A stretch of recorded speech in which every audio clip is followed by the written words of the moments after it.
What if I told you that the voice in your head isn't entirely yours?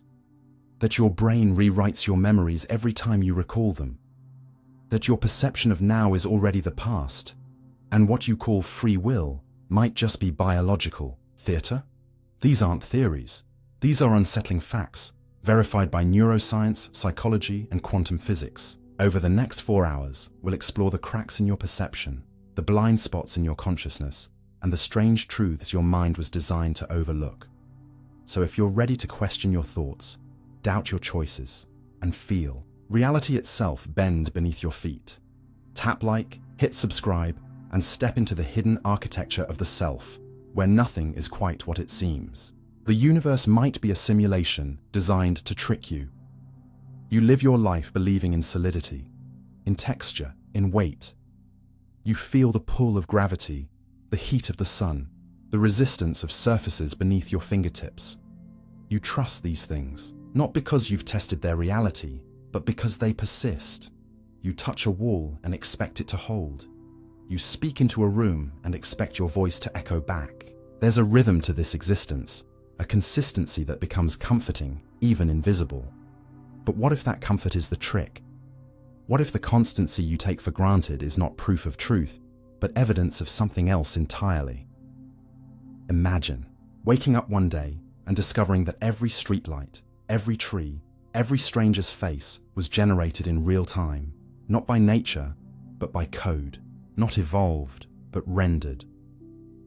What if this entire universe, with all its beauty and brutality, was just a simulation, crafted not by coincidence or divine hand, but by design? Not a dream, not a hallucination, but a digital architecture so advanced, it fools not just your eyes, but your logic, your memory, your sense of self. It sounds absurd until you start to look closely, and when you do, the seams start to show. Take the Planck length, the smallest unit of space, so small that nothing exists beneath it, as if the pixels of a cosmic screen, or the speed of light. Why should a universe have a speed limit unless it's processing information, throttling how fast data can move? Even the idea that reality behaves differently when you observe it, doesn't that sound more like rendering, optimization than natural law? In video games, worlds are loaded only when the player approaches. Backgrounds become detailed only when needed. The illusion is seamless until you peek behind the curtain. And now, physics offers its own curtain. Quantum mechanics, with its particle wave duality and observer-dependent outcomes, suggests a universe that waits to decide what's real until you ask.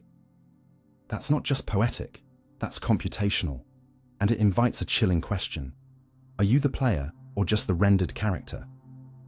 Imagine you're walking through a forest. The trees sway gently, leaves crunch beneath your feet. You hear birdsong, feel the sun warming your skin. But what if none of it existed a second ago? What if it was rendered the moment you turned your attention toward it? Not imagined, not fake, but selectively real. Called into being by a system, prioritizing efficiency. You aren't hallucinating. You're experiencing reality on demand. In a simulation, resources are precious. So things that aren't observed don't need to exist in full detail. Just enough data to recreate them when needed. Schrödinger's cat isn't just a philosophical puzzle. It's a metaphor for computational economy. The cat is both alive and dead until observed, because the system doesn't calculate the outcome until observation demands it. In this light, the observer effect becomes more than a quantum quirk. It becomes a clue, a whisper from the code beneath, the cosmos. And the more clues you gather, the more the world begins to shimmer with unreality. Why do mathematical laws describe nature so precisely? Why is there a smallest measurable time and space? Why does the universe seem fine-tuned for consciousness, our specific kind of experience? These questions become heavier when framed within the simulation hypothesis. Because if the universe was designed, these patterns are not mysterious. They're intentional, constraints of a system, parameters of a program. But then comes the darker thought. If this is a simulation, what is its purpose? Who or what designed it? And why? Are we a test, a work of art, a relic of someone else's curiosity? And, worse, are we being watched, evaluated, ignored? Maybe there's no audience.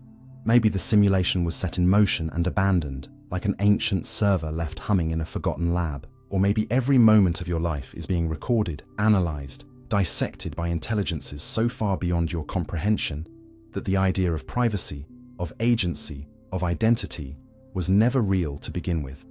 You believe you have free will. That your choices matter. But what if they don't?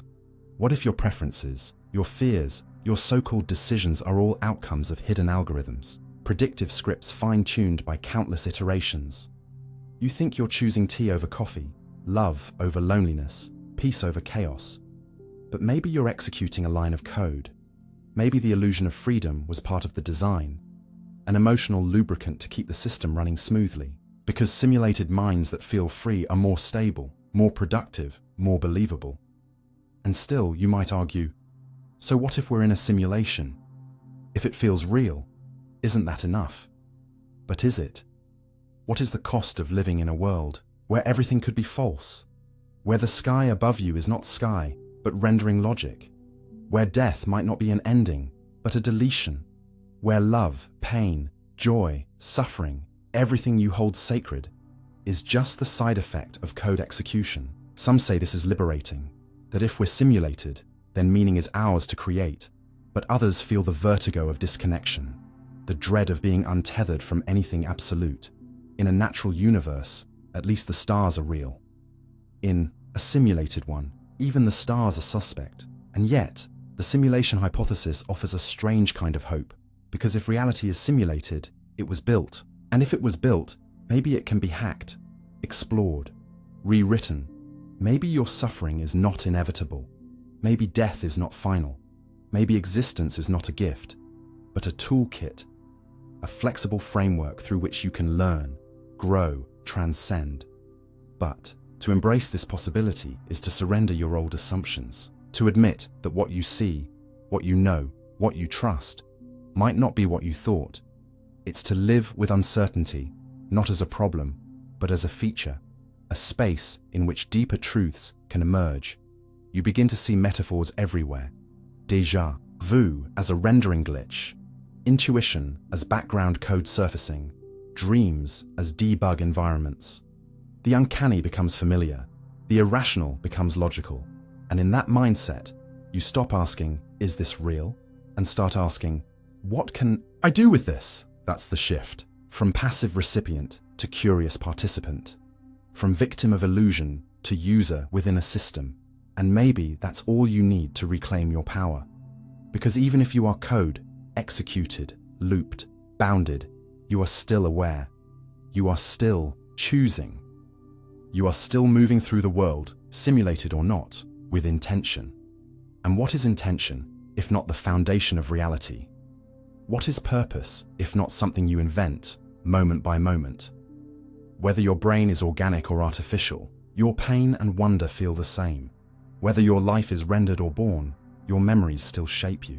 And if meaning is something you collapse into existence, like a particle resolving into form the moment you look, then maybe meaning was always yours to command, even in a simulation, especially in a simulation. So the next time you wake up and stare at the ceiling, wondering if it's real, know that it doesn't matter. What matters is how you live beneath that ceiling. What kind of pattern you choose to be, what kind of signal you send into the noise.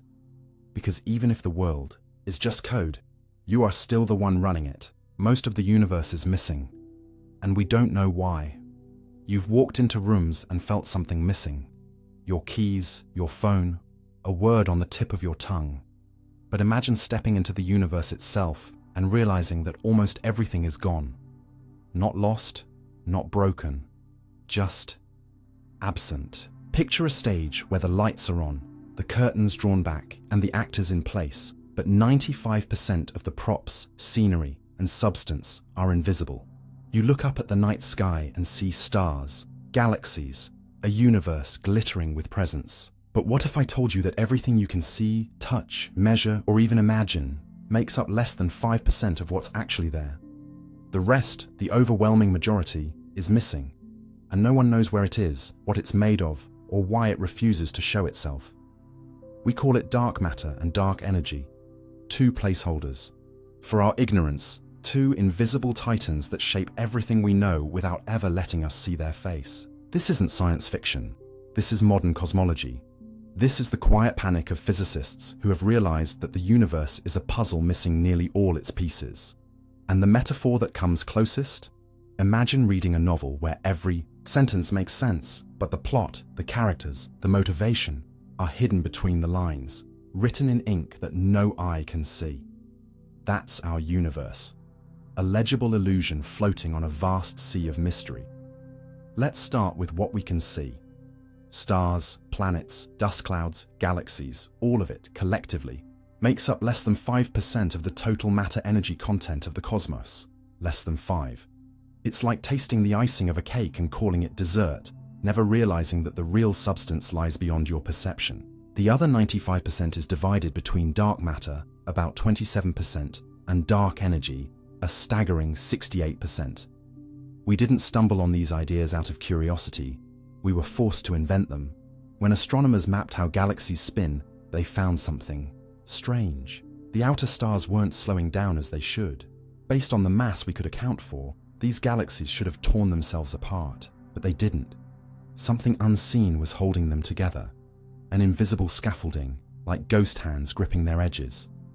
We named it dark matter, not because it's dark like shadows, but because it doesn't interact with light at all. We can't see it, reflect it, or touch it, but it must be there. Otherwise, gravity itself stops making sense. Galaxies would unravel. Clusters would drift apart. The entire large-scale structure of the universe, the vast cosmic web of matter, stretching across billions of light years, would collapse. Dark matter, then, isn't just a curiosity. It's the hidden glue of the cosmos, a silence that binds stars. But the mystery doesn't stop there. In the late 1990s, something even stranger was discovered. Two teams of astronomers, studying distant supernovae, found that the expansion of the universe wasn't slowing down as everyone expected. It was accelerating. Not just growing, but growing faster and faster, as if some unseen force was pushing everything outward with increasing speed. This made no sense. Gravity should pull things back together, or at least slow their departure. But instead, space itself was stretching, swelling, racing ahead. To explain this, scientists coined another ghost, dark energy. Unlike dark matter, which pulls, dark energy pushes, a cosmic anti-gravity that seems to fill all of space, driving galaxies apart. But what is it? No one knows. Some think it's the energy of empty space itself, a quantum leftover. Others think it's a placeholder for something we haven't even begun to imagine. But whatever it is, it's enormous. It dominates the energy balance of the universe. We are not just surrounded by mystery, we are immersed in it, floating in an ocean of absence. Think of a painting. You see the brush strokes, the colors, the forms. But what if someone told you the canvas was 95% invisible, and that every shape you admire was suspended on something you can never perceive? That's the modern view of cosmology. The stars are real, the galaxies are real, but they are floating in a medium we cannot name. It's like listening to music but only hearing the melody, never the bass that holds it together. The harmony is implied, the structure is felt, but the substance remains hidden. And perhaps the most haunting part is this. Dark matter and dark energy are not things we misunderstood. They are things we never understood. They are not distant theories awaiting confirmation. They are gaps in the middle of our best science, foundations we walk on every day without ever seeing the floor. It's not that we're blind. It's that the universe is playing a different game with rules it hasn't revealed. You might wonder, if we can't see them, how do we know they're real? Because their effects are everywhere. Gravitational lensing, where light from distant galaxies bends around invisible mass. Galaxy formation simulations, where dark matter halos must be included for the structures to match reality. Cosmic microwave background radiation, whose subtle temperature fluctuations encode the fingerprints of both dark matter and dark energy. It's not faith, it's evidence, but it's indirect, like hearing footsteps in an empty room. You know, someone's there, you just can't find them. And this forces us to ask a deeper question. What is real, anyway? Is it what you can touch, see, measure? Or is it what exerts force, what leaves trace, what shapes outcomes? If dark matter and dark energy shape the universe without ever being seen, are they less real or more? And what about us, creatures made of the rare 5%? Are we anomalies, flukes? Did the universe build a stage of emptiness just to let a few lights flicker for a moment? Or are we the tips of icebergs peeking out of a sea of hidden truth? Some theorists wonder if dark matter is made of exotic particles, WIMPs, axions, sterile neutrinos. Others speculate it's not matter at all, but a failure in our understanding of gravity. Some even suggest dark energy is an illusion, an artifact of cosmic perspective. But the more we search, the stranger it gets. Underground detectors built to catch dark matter particles have found nothing. No collisions, no signals, just silence, like chasing a ghost that always stays one step ahead. And yet, if we stop chasing, everything we know collapses. Our models break. The universe becomes an orphan, detached from its own behavior. So we keep hunting, not because we understand, but because we need to. But maybe there's a different way to see it. Maybe the missing universe isn't hiding. Maybe it's teaching, reminding us that knowledge is not ownership, that certainty is not a right. That mystery is not a flaw in the code. It is the code. That the darkness isn't a void, but a veil. And what lies behind it may not be alien, but more familiar than we can imagine. Perhaps we are not the first to wonder. Perhaps we are walking a path that has no end. Because the further we reach, the more we find ourselves surrounded not by answers, but by questions dressed as silence. The universe is not a solved equation. It is a riddle that grows deeper with each clue. And maybe that's the point, not to solve it, but to seek it, to listen, to wonder, to be shaped by what we don't yet understand. So the next time you look at the night sky and feel comforted by the stars, remember, they are the exception, not the rule. They are sparks floating in an unseen sea, and you too are one of those sparks. A brief flicker of awareness, drifting through a cosmos made almost entirely of things no one has ever touched, no one has ever seen, but that shape your every breath. The mystery isn't out there, you're breathing it. You're built from its rarest pieces. You are the known, staring into the unknown. And maybe that's what it means to exist at all. Not to grasp everything, but to be lit by the contrast between what you know and what you can't yet imagine. To shine for a moment in a darkness that holds everything. You'll never truly know if anyone else is conscious. Imagine standing in front of a window at night, lights off behind you, looking out into a city full of lit windows, each one glowing, alive, hinting at lives unfolding behind the glass. You can see movement, shadows passing, blinds closing, but you don't hear the voices. You don't feel their thoughts. You don't sense their inner world. You only know your own. And this, in essence, is the most quietly disturbing truth about consciousness. You will never truly know if anyone else has it. You will never feel what they feel. You will never be in their mind, not because of a technological limit, or because no one has invented the right tool, but because there is a wall between minds that no science has ever breached, a veil that thought cannot pierce.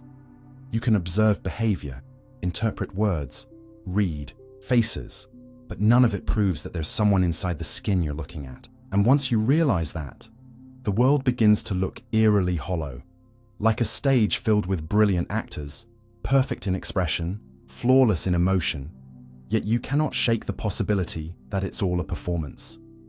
Not out of deceit, but out of absence. This is the problem of other minds, not just a philosophical puzzle, but a psychological ache, because no matter how close you are to someone, how much they say they love you, or cry in your presence, or hold your hand through fear, you are still locked inside your own experience, and they are locked in theirs. The bridge between is not certainty, it's trust. And trust, by definition, accepts what it can never verify. We've tried for centuries to crack this mystery. Philosophers posed it as a thought experiment. Scientists approached it like a problem of measurement. Psychologists observed infants, primates, machines. But all roads loop back to the same void. There is no test that confirms consciousness. Not truly. We can measure brain activity, detect emotion, record pain responses, but these are signals, not experience. Lights on a dashboard, not the road being driven. The question isn't whether someone behaves like they're conscious. It's whether there's anything it feels like to be them. And that question collapses the moment you try to answer it from outside. You know what it feels like to be you, to be hungry, ashamed, in awe. But when you look at another person, you see a body, a face, a stream of language. You assume the rest, because the alternative, that no one else feels, that no one else is unbearable. And yet, logically, you can never rule it out. You might be the only locus of awareness in a world of perfect illusions. Other people smile, laugh, scream, but you've seen machines do that too. You've seen actors cry without feeling. You've watched birds mimic human speech. The surface is never the proof. The proof lies underneath, and you can't dig into someone else's experience. It is by nature private, unshareable, entirely internal. This isn't to say others aren't conscious, only that you don't have access to their consciousness. And that distinction matters, because we often behave as if knowing someone means sharing their inner life. But empathy, no matter how deep, is still projection. You simulate their pain through your own memory of pain. You mirror their joy through your own pathways, but you never enter their stream of awareness. You only imagine it, like watching a character in a film and forgetting the story was written. Your brain fills in the blanks so seamlessly that you believe the experience is shared. But it's not. It's mirrored, echoed, guessed. Even in your closest moments, intimacy, grief, love, you are still alone inside your skull. The connection you feel is real, but it's a feeling, not a channel. And that's what makes this topic so haunting. We are wired to assume others are conscious, but we are never allowed to know it. Now imagine this as a room of mirrors. Every person you meet reflects back signs of life, words, gestures, reactions, but behind each mirror is uncertainty.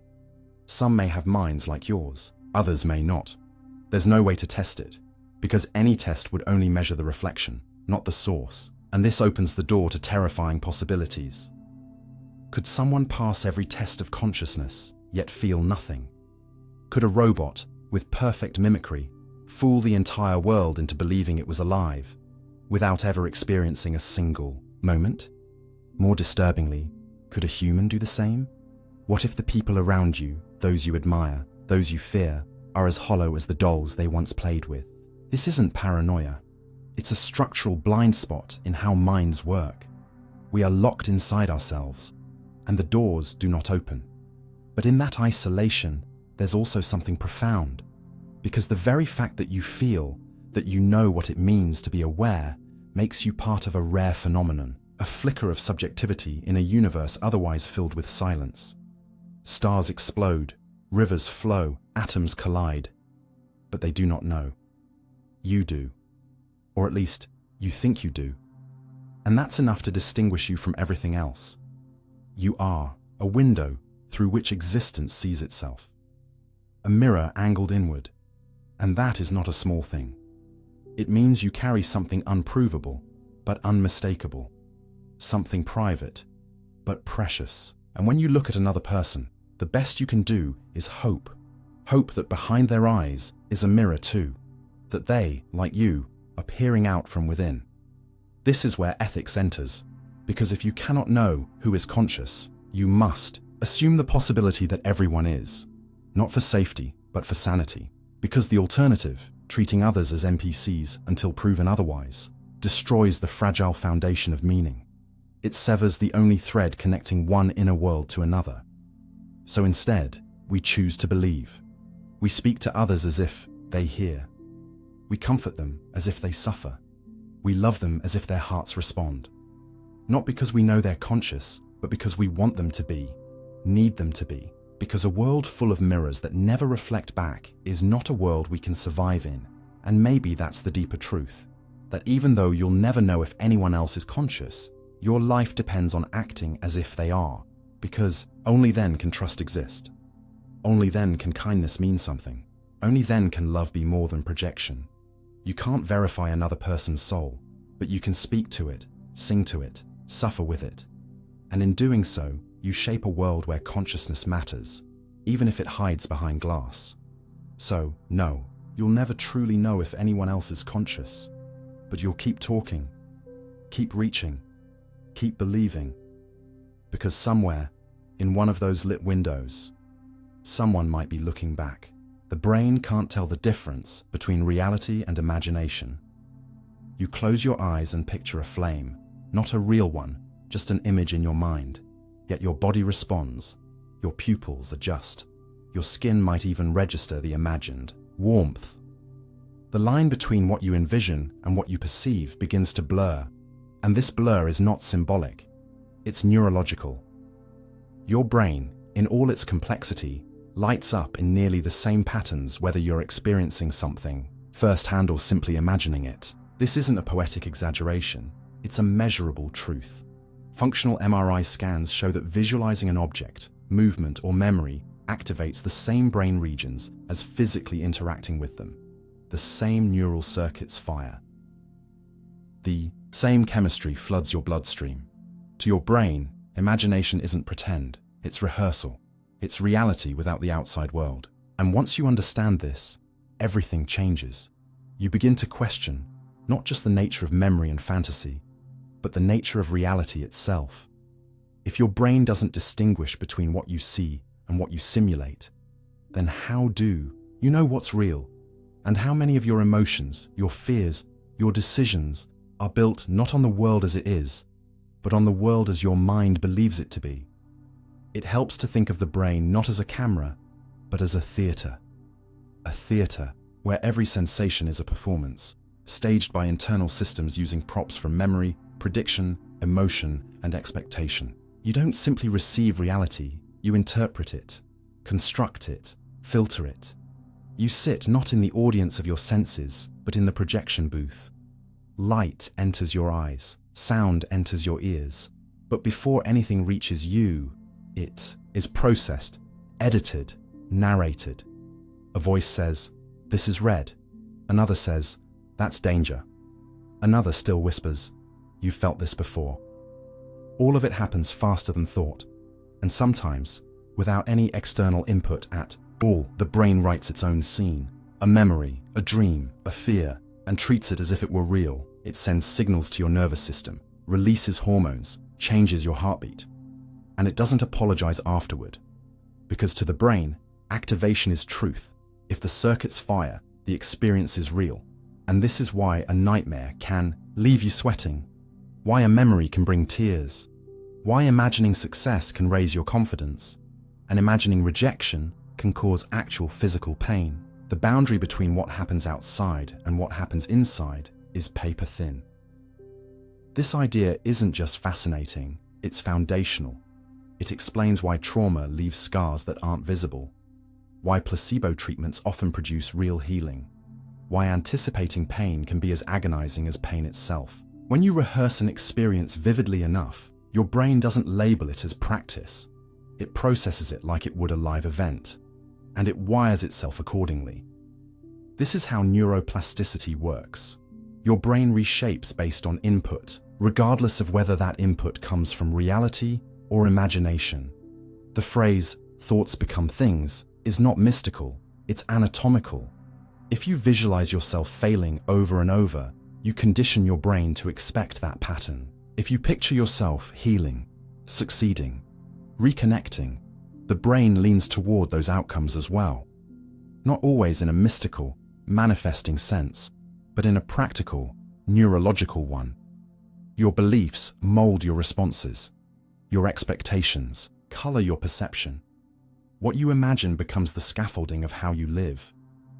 But this adaptive feature comes with a cost, because just as your brain can use imagination to prepare you, protect you, empower you, it can also trap you. It can replay insults until they scar. It can fabricate dangers that leave you frozen. It can simulate worst-case scenarios so vividly that your body collapses under the weight of situations that never even happened. Anxiety, in its deepest form, is the brain simulating threats in a loop, so convincingly that your body lives them as if they're real. And this leads to exhaustion, burnout, and sometimes despair. You're not weak for feeling this.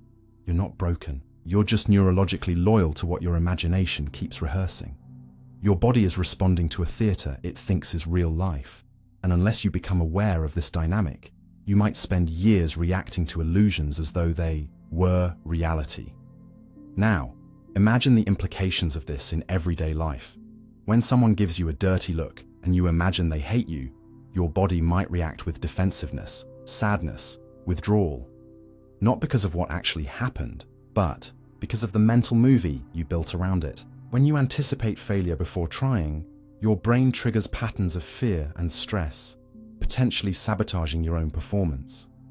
And when you long for someone, your mind might construct whole conversations, play back memories, simulate future reunions, leaving your body to experience a cocktail of longing, joy, and grief all at once. None of this is fake. It's simply internally generated. Your nervous system doesn't ask, "Is this happening in the world?" It asks, "Is this happening in here?" And if the answer is yes, the response is real. Hormones shift, muscles tense, thoughts spiral. This is why imagination is both a gift and a responsibility. It gives you access to every future, every memory, every possibility. But it also burdens you with ghosts, phantom futures, rewritten histories. You might live a dozen lifetimes inside your head, some joyful, others horrific, without ever moving an inch.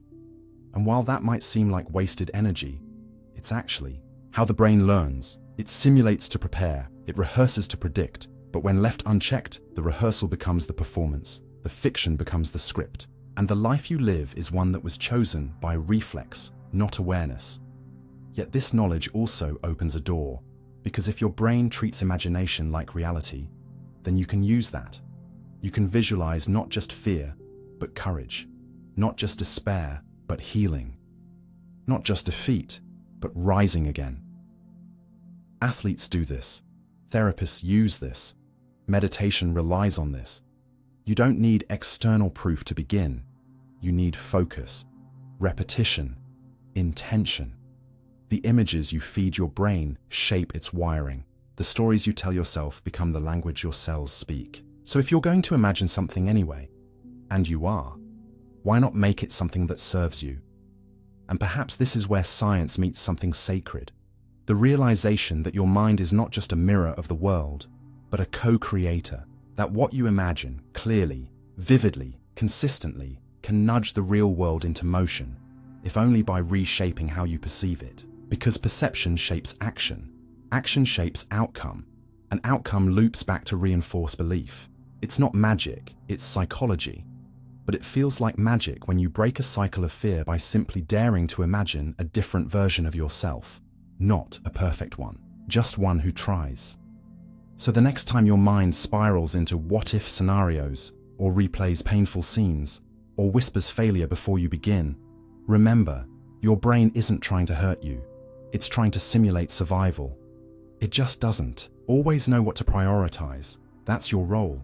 You get to direct the scene. You get to choose which simulations deserve the spotlight. And while you may never silence your imagination, you can steer it, gently, intentionally, toward a version of reality that empowers instead of paralyzes. Because in the end, your brain might not know the difference between what you live and what you imagine. But your life will be shaped by both. Everything you perceive is a reconstruction, not the real world. You've never actually seen the world. Not directly, not as it is. What you see is a version of the world, processed, filtered, translated, like a painting of a landscape you've never visited, drawn by a mind trying its best to guess what's out there. Every sound you hear, every color you see, every texture you feel isn't the world itself, but your brain's interpretation of electrical signals triggered by contact with it. You don't perceive reality, you perceive a rendering of it. A reconstruction, a simulation built from fragments, stitched together so seamlessly that it fools you into thinking it's real. But just like a map is not the terrain, and a photo is not the person, your experience of the world is not the world. It's a best guess, a user interface designed not for truth, but for survival. And once you see the layers, once you realize how much editing goes into even a single moment of awareness, your certainty starts to crack. You begin to question what you trust, your eyes, your memory, your senses, and the ground beneath your understanding starts to shift. Because if what you perceive is a reconstruction, then reality itself becomes something forever out of reach, something you can only approach, never grasp. Let's begin with something as basic as color. You look at a strawberry and call it red. But red doesn't exist in the strawberry. There are no colors in the external world, only electromagnetic waves of different frequencies. The object reflects certain wavelengths, your eyes absorb them, and your brain assigns a label, red. But red isn't out there. It's in here, in your mind. The world doesn't have color. You do. And that illusion stretches beyond vision. When you hear a bird chirp, what's actually reaching you is a rapid fluctuation in air pressure. Your ears convert that into electrical signals. Your brain then decodes those signals and gives you sound. You're not hearing the bird. You're hearing your brain's translation of vibration. The same goes for smell, taste, touch. Everything you experience is a chain of inferences built on raw data your nervous system interprets. You're not immersed in reality. You're immersed in your brain's interpretation of it. But the deception goes deeper. Because your brain doesn't just process input, it fills in gaps, constantly. The world moves too fast, and your senses are too limited to catch everything. So your brain cheats. It smooths over the blind spots in your vision. It guesses what should be behind your blinking. It invents continuity where there is none, and you don't notice because the illusion is designed to be invisible. You feel like you're watching a seamless movie, but the raw footage is patchy, noisy, incomplete. Your brain is editing the film as you watch, cutting and pasting scenes before you're even aware of them. And the editing isn't neutral, it's biased, tilted by memory, emotion, expectation, context. Two people can witness the same event and walk away with entirely different realities, not because one is lying, but because their brains built different stories, and each one feels true. That's the frightening part. Consider this. Every time you recall a memory, you're not retrieving a file, you're rebuilding it, reconstructing it using fragments, feelings, associations. And each time you do, the memory subtly changes. It drifts, it reshapes. What you remember from your childhood might feel vivid, but it's a collage of guesses and updates. And yet, it feels real. Just like the world outside your window. You believe you see it. You believe it's there. But what you see is a version that has passed through a dozen filters before it reaches your awareness. There is a delay, however brief, between the moment light hits your retina and the moment your brain says tree, cloud, car. And in that delay, editing happens. Reconstruction begins. Meaning is assigned.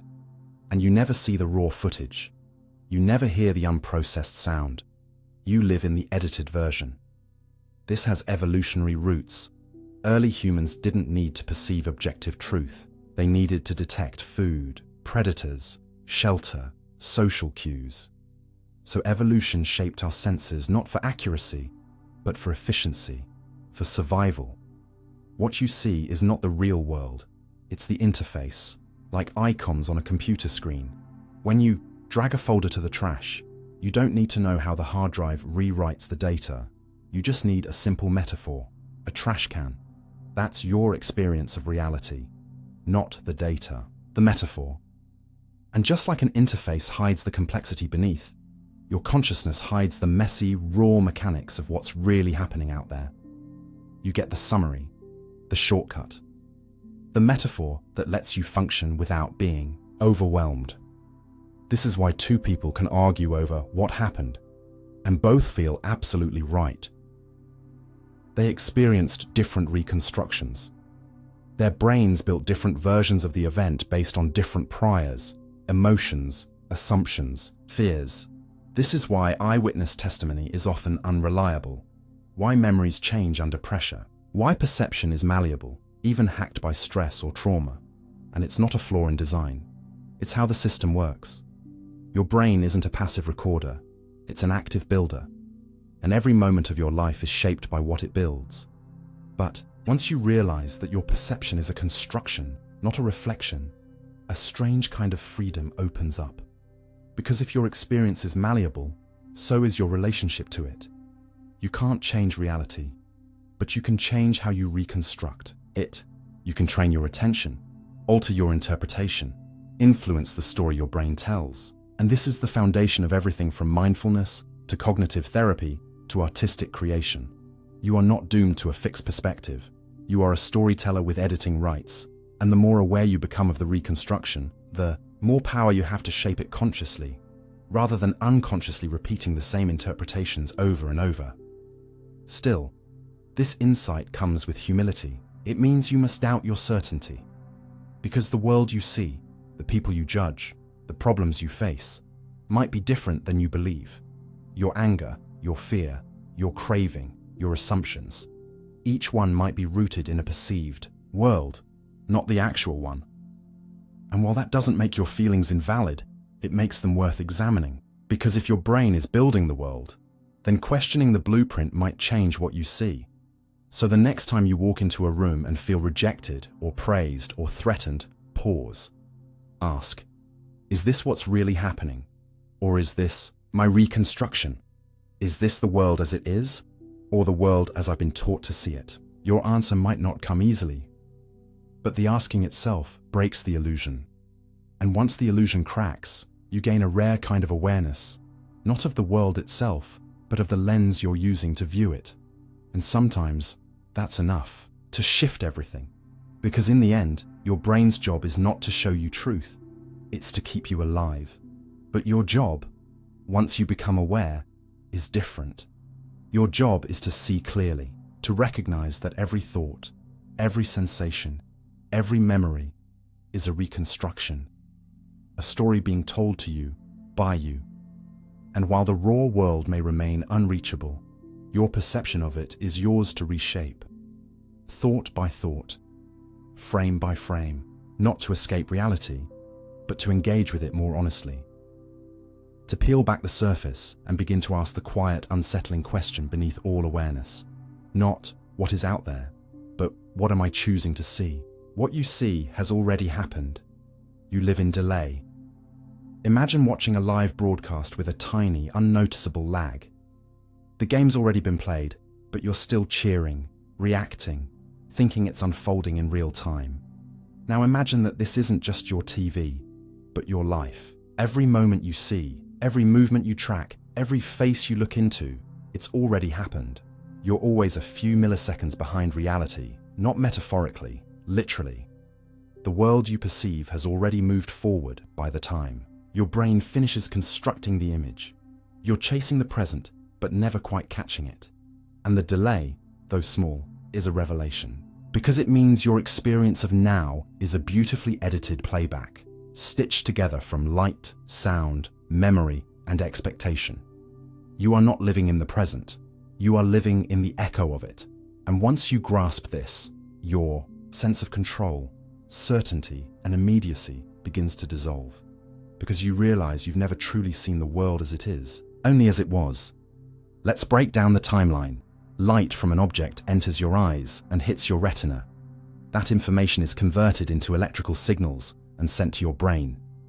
Your brain then processes those signals, adds context, fills in gaps, and finally delivers a finished picture to your conscious awareness. The entire process takes about 80 milliseconds. That doesn't sound like much, less than a blink. But in a world that moves as fast as ours, it's significant. By the time you react to something visually, that thing is already gone. You're not seeing the punch, you're seeing where it was. You're not watching the bird fly, you're watching its ghost trail. Even when you speak, your brain started preparing the words before you were aware of the impulse. You're always just slightly behind the steering wheel of your own life, close enough to feel in control, far enough to never be truly in sync. This delay isn't a glitch, it's a feature. a safety buffer. Your brain isn't built for speed, it's built for meaning, for comprehension, and comprehension takes time. Rather than showing you a raw, messy stream of input, your brain prefers to curate. It prioritizes coherence over accuracy. It smooths the moment. It makes things make sense, even if that means lying about when they happened, and you never notice, because you're locked inside the illusion. You think you're reacting in real time. You think your decisions are instantaneous. But every moment you live is already a memory by the time it registers. You're the narrator of a story being told on a slight delay. And the more you look for the seam, the more you begin to sense it. In déjà vu, in slow-motion fear, in the eerie gap between thought and action.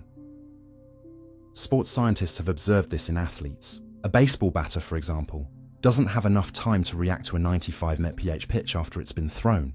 The brain can't process and respond that fast. So what does it do? It guesses. It predicts the trajectory based on prior patterns. It moves the body in anticipation, not reaction. And most of the time, it works. But sometimes, the prediction is wrong. And when that happens, the batter misses, not because of poor reflexes, but because they were reacting to the wrong version of the future. This predictive mechanism isn't limited to athletes. It's in everyone. Your brain is a forecaster. It paints the present by blending past data with best guesses about what should be happening now. The you that responds to the world is a product of this lag-adjusted forecast.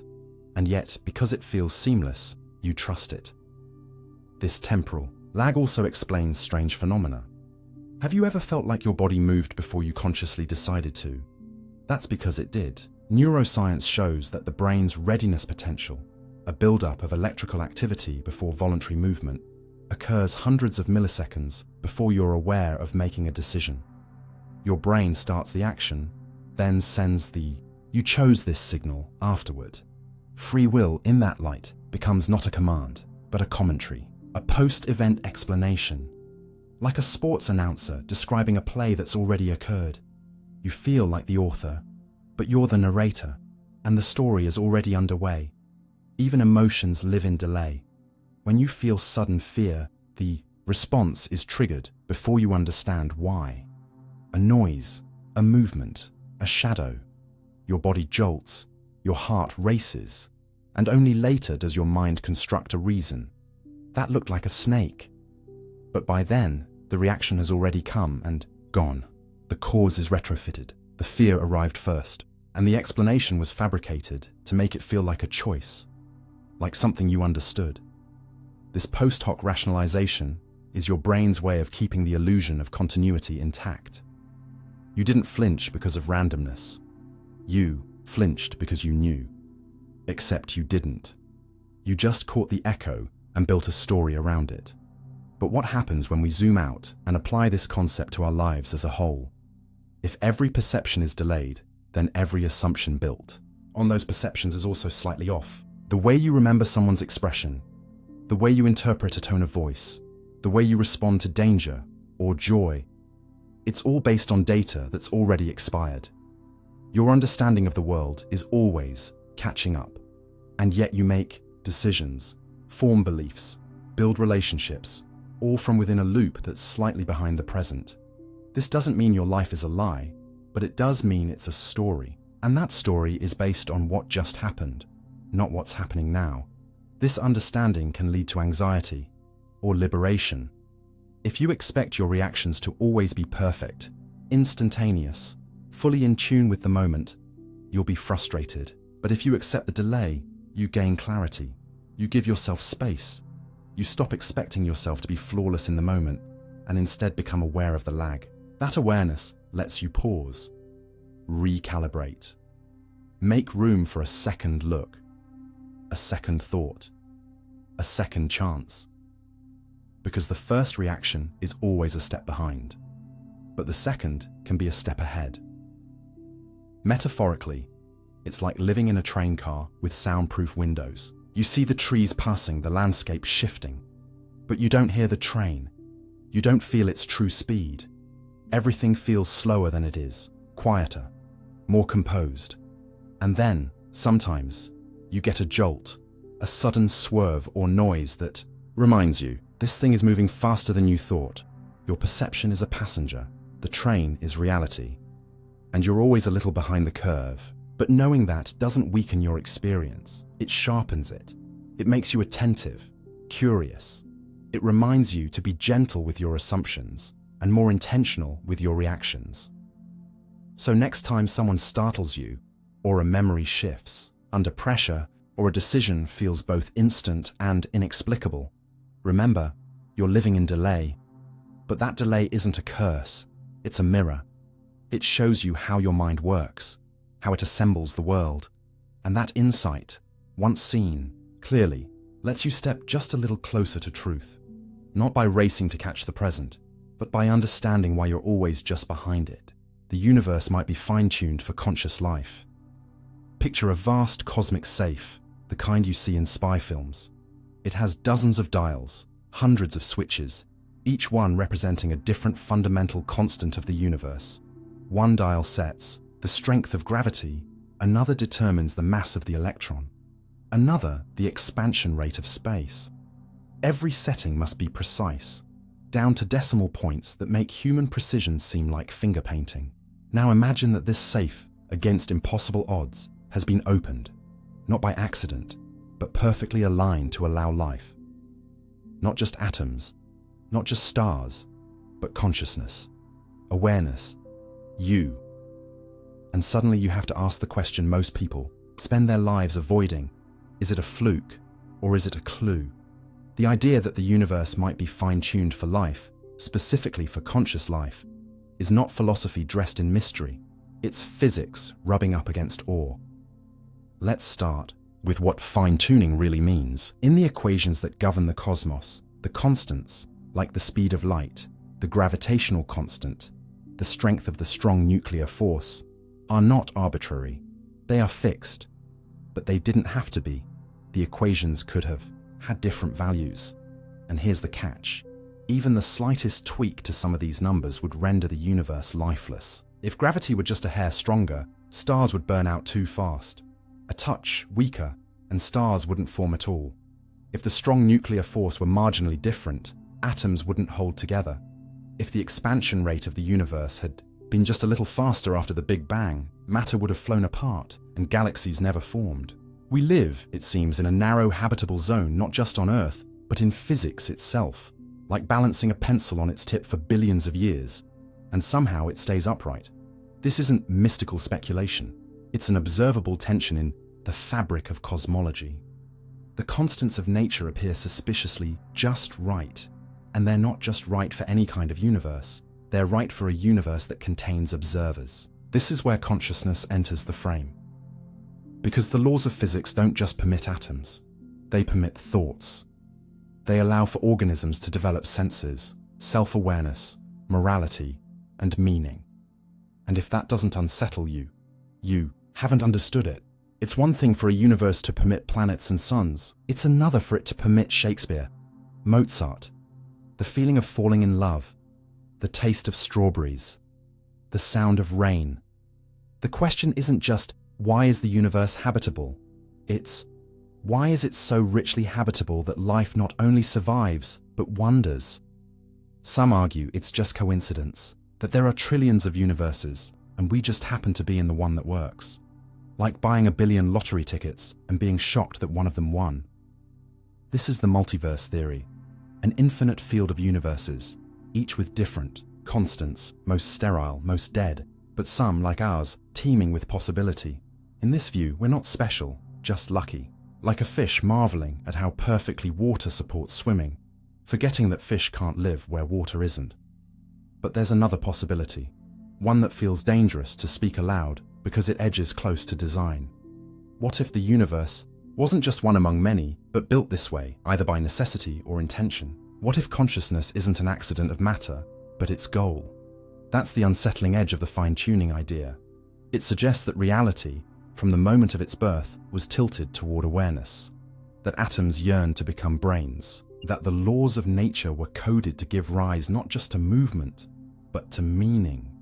This doesn't require belief in a god or an engineer. It only requires acknowledging how fragile this arrangement is. Think of it like tuning a violin. If Any string is off, the melody collapses. Our universe sings in perfect harmony, not just by having instruments, but by allowing a song to emerge. A song that hears itself. That's the miracle. Not just that life exists, but that life can ask why. That the universe is not silent, but self-aware, through us. Some physicists have tried to explain fine-tuning away. Maybe the constants aren't fundamental. Maybe deeper laws explain why they are what they are. But every explanation just pushes the question back a level. Why those deeper laws? Why that framework? It's turtles all the way down. And eventually, you're left staring into the unknown with one persistent, childlike question burning in your chest. Why this? Why anything at all? Now shift the metaphor. Imagine a locked room. You wake up inside. The air is breathable. The temperature is perfect. There's food on the table. A book written in your language. You could assume it's chance, that the room just happened to suit you. But the longer you stay, the more it feels like you were expected. That your presence was anticipated. That the room was made not just to contain you, but to welcome you. That's what fine-tuning feels like. Like waking up in a universe that feels suspiciously like it wanted you to wake up in it. And here's the kicker. Even if the universe wasn't fine-tuned for life, we'd never know. Because only in a universe that supports consciousness would there be anyone asking the question. This is called the anthropic principle. It says, don't be surprised you're in a life-friendly universe because you couldn't be in a dead one. It's like walking into a party and being amazed there's music. Of course there is. If there weren't, you wouldn't be there. But this explanation feels like an escape hatch. It explains the existence of life without explaining the strangeness of the fit. Because when you look closer, the fit is too good. Not just tolerable, beautiful, elegant. The math of the cosmos doesn't just permit life, it dances with it. Equations that govern particles also govern galaxies. The same laws that keep atoms stable make stars burn. There's unity, grace, a sense of architecture. And in that architecture, you don't just find space and time. You find wonder, reflection, the urge to understand itself. And that's the twist. Perhaps the universe doesn't just allow consciousness. Perhaps it requires it. Perhaps awareness is not a byproduct, but a completion. This changes how you see yourself. You are not a meaningless blip on a cosmic timeline. You are the lens through which the universe observes itself. You are the moment physics becomes poetry, chemistry becomes curiosity, biology becomes a voice asking, who am I? Your existence is not a triviality. It is a culmination, a point on a graph that couldn't have existed unless the rest of the plot lined up just so. And that means your questions matter. Your thoughts ripple backward through stars and quarks and entropy, echoing the one question all of reality might be whispering to itself. What am I for? Maybe we'll never know. Maybe it's all an accident. But if it is, it's the most meaningful accident in the history of everything. And if it's not, if there is some deeper purpose, some hidden reason why the constants line up just so, then every breath you take is a part of that purpose. Every act of kindness, every poem, every idea, it's not just human, it's cosmic. It's the universe fulfilling the conditions it set at the beginning of time through you. So whether you believe we're lucky or chosen, or simply here by default, one truth remains: the universe works. It works so well, it birthed minds that can recognize how well it works. And in that recognition, something miraculous happens. Not in the stars, not in the equations, but in the awareness between them. The awareness that says, this is not just a place to live, this is a place to wake up. There might be infinite versions of you in other universes. Imagine standing at a hallway lined with mirrors, not just two mirrors facing each other, but thousands stacked side by side, each reflecting a slightly different version of you. One mirror shows you with a different haircut, another wearing different clothes, a third standing beside someone you never met in this life. As you step forward, the reflections become stranger. In one, you're smiling at a stranger who feels familiar. In another, you're wearing a uniform you never owned, holding a trophy you've never won. The hallway stretches on endlessly, and the unsettling realization sets in. These are not reflections, they are realities. Each one as valid as the life you're living right now. Each one a version of you that took a different path. And suddenly, your sense of self begins to fracture, not into confusion, but into expansion. Because if the universe is infinite, then so are you. This idea isn't just science fiction. It's rooted in the unsettling implications of quantum physics and cosmology. In quantum mechanics, particles don't commit to a single state until they're observed. Until then, they exist in a superposition, multiple possibilities at once. The famous Double-Slit experiment showed that particles act like waves of probabilities until someone looks. Once observed, the wave collapses into a definite outcome. But the many worlds interpretation, one of the leading explanations, proposes something more radical. It suggests that the wave function doesn't collapse. Instead, every possible outcome happens in separate parallel universes. When you flip a coin, in one universe it lands heads, in another tails, in yet another it flips forever. And the same principle might apply to you, your choices, your regrets, your unlived lives. If that's true, then right now, in this moment, there are countless versions of you walking different roads. Some are almost identical. Same thoughts, same memories, just one breath ahead or behind. Others are wildly different. In one, you moved to that city you only dreamed of. In another, you never met the person who broke your heart. In a third, you pursued the passion you abandoned for safety. And in a fourth, you're not even human. Each version unfolds like a branch on a cosmic tree, growing outward with every decision, every possibility, every particle interaction. You are not a single line. You are a multiverse of potential. It's tempting to think of these other versions as what-ifs or fantasies. But according to the physics, they are just as real as this one. You just happen to be experiencing this thread. Consciousness, in this view, is not fixed to one universe. It's a flashlight sweeping across pages of a book where all the stories exist simultaneously. Your awareness makes one narrative feel real, but the others are still there, running in parallel just out of reach. And if you could somehow shift your attention, like tuning a radio, you might wake up in a different life with no memory of the one you're in now. That life wouldn't feel alternate. It would feel like the only one. And maybe that's already happened. Many times. Now the metaphysical implications begin to ripple. If there are infinite versions of you, each making different choices, what does that mean for free will? Are you the author of your life? Or just one version of yourself reading one outcome? It's easy to feel disoriented. But there's also something liberating in this idea. It means that no single decision defines you completely. That mistakes don't lock you in. That possibility is a law, not a luxury. It means that for every door you didn't open, there is a version of you who did. For every goodbye you regret, another you said yes. You are not the sum of one story. You are the intersection of countless narratives, and the paradox deepens. Because while this may sound empowering, it also introduces a kind of existential vertigo. If all outcomes happen, what does it matter what you choose? Why strive? Why care? But the truth is, your experience is still real. You still feel pain, joy, regret, love. Your story matters because you are living it. Even if there are others, even if there are infinite paths, this one is yours. And perhaps that's what gives it meaning. Not its uniqueness, but your presence within it. Think of the multiverse like a library. Infinite books on infinite shelves. Each book is your life, written differently. Some are thrillers, some are tragedies. Some are so similar they differ by a single sentence.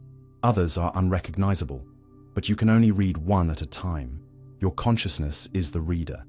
And even if the other books exist, this is the one, you're inside. And so the question is not, which is the real you, but what will you do with the page you're on? This idea has been echoed in art, in religion, in dreams. The concept of parallel selves is ancient. In some myths, there are spirit doubles, shadow selves, astral twins. In dreams, you might visit places you've never been. speak languages you don't know, live lifetimes in seconds? What if those aren't creations, but glimpses? What if your mind, in sleep or silence, crosses universes without knowing? What if déjà vu is not memory, but resonance?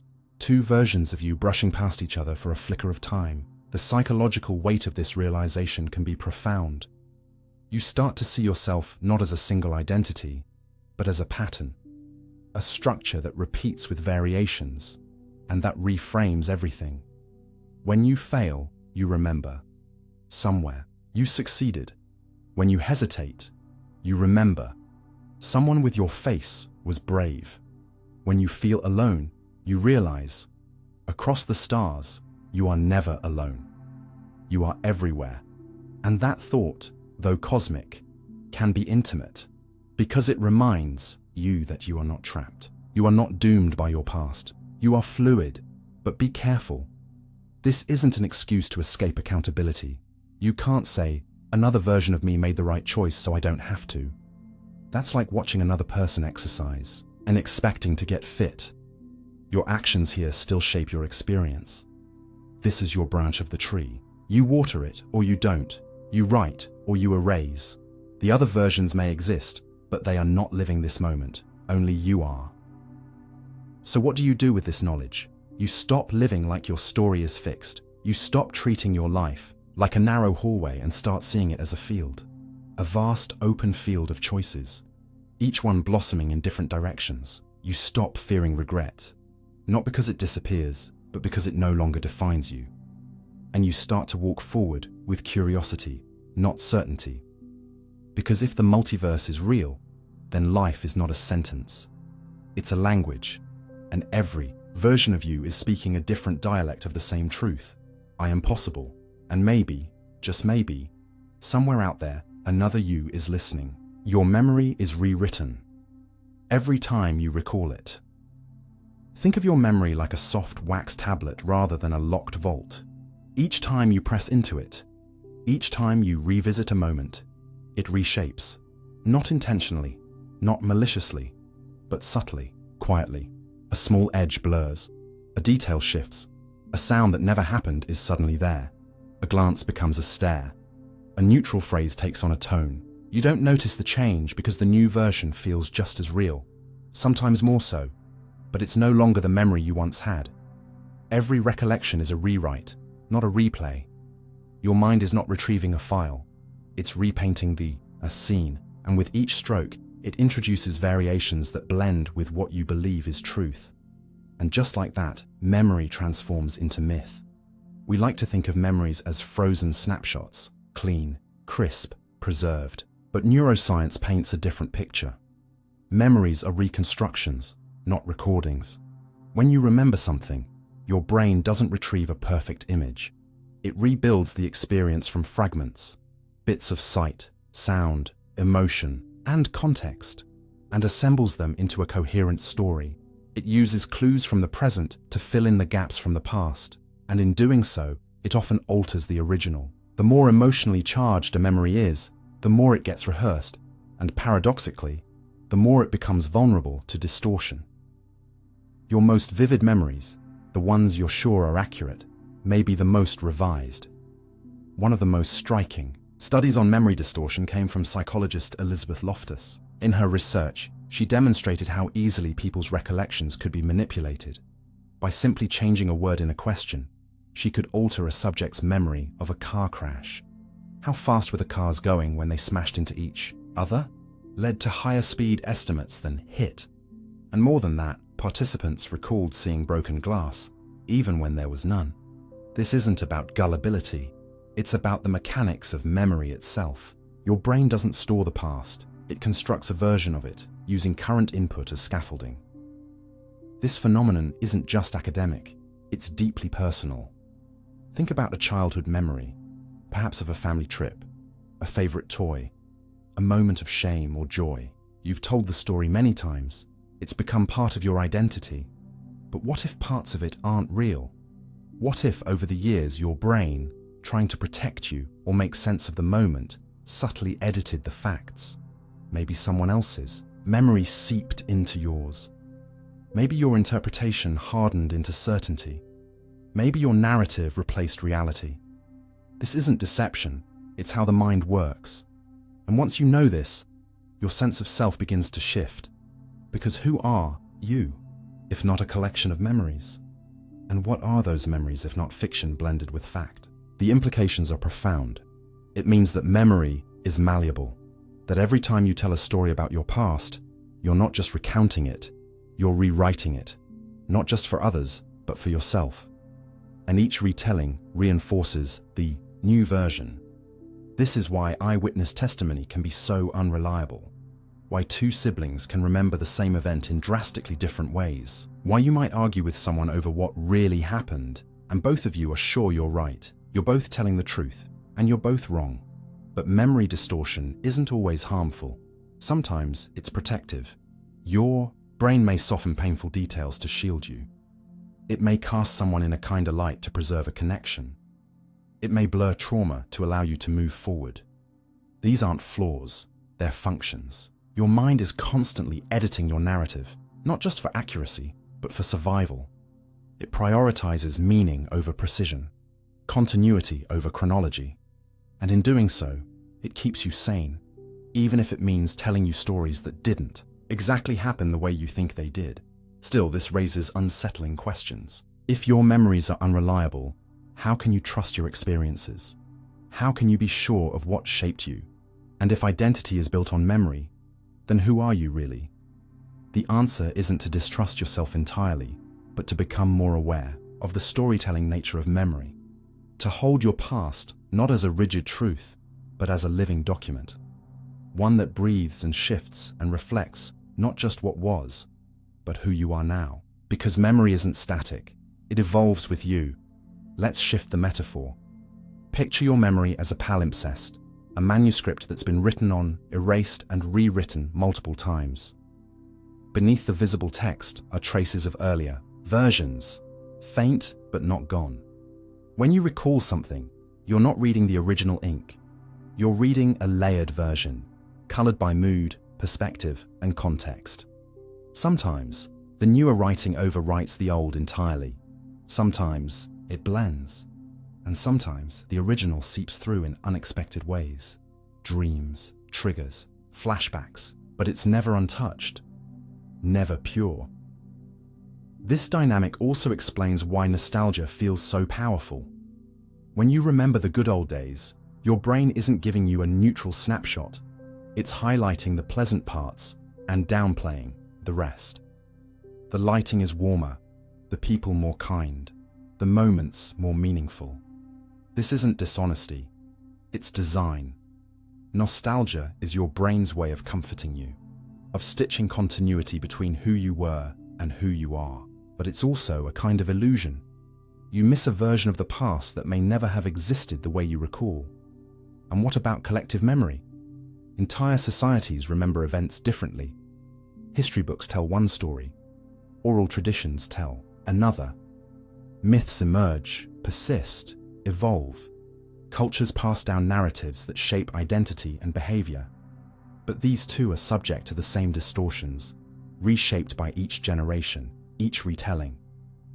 A nation's memory is as fluid as an individual's. And just like personal memory, it can be manipulated through repetition, emotion, and omission. Propaganda, nostalgia, revisionism, they all tap into this vulnerability. And the result is a shared history that feels unshakable but is, at its core, malleable. This isn't all doom and fragility. There's beauty in it too. Because if memory can be rewritten, it can also be rewritten with intention. You can revisit painful moments and reinterpret them. You can take a story of failure and find growth in it. You can look at a regret and extract wisdom. You're not trapped by your past. You're in conversation with it. And each time you remember, you have a chance to reshape how it lives in you. Ultimately, memory is not about perfect recall. It's about constructing a coherent self. Your brain weaves experiences into a narrative that allows you to function, to relate, to make decisions. Precision is sacrificed for continuity. Truth bends to make room for meaning. And perhaps that's what makes memory so human. Not its accuracy, but its fluidity. It's a canvas that's never finished, a film that edits itself in real time, a book with shifting chapters. So next time you recall a moment, especially one that defines you, pause. Ask yourself, is this how it really happened, or how I need it to have happened? Not to doubt yourself, but to understand yourself. Because every memory is a mosaic, part reality, part dream, part narrative. And the more you engage with that mosaic, the more whole you become. Not because you've nailed down the truth, but because you've embraced the art of remembering. Science still has no working definition of consciousness. Picture a candle flickering in a dark room. You see its light, you feel its warmth. But what exactly is the flame? Is it the heat, the light, the dance of molecules, or something else? Something harder to pin down, something more elusive than the sum of its parts. This is what consciousness is like, undeniably real, yet frustratingly ungraspable. We experience it constantly. We live through it. Everything we think, feel, and know is filtered through it.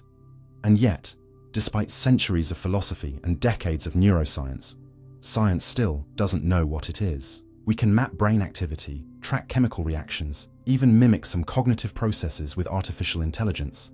But we still can't define consciousness in any clear, universal, or measurable way.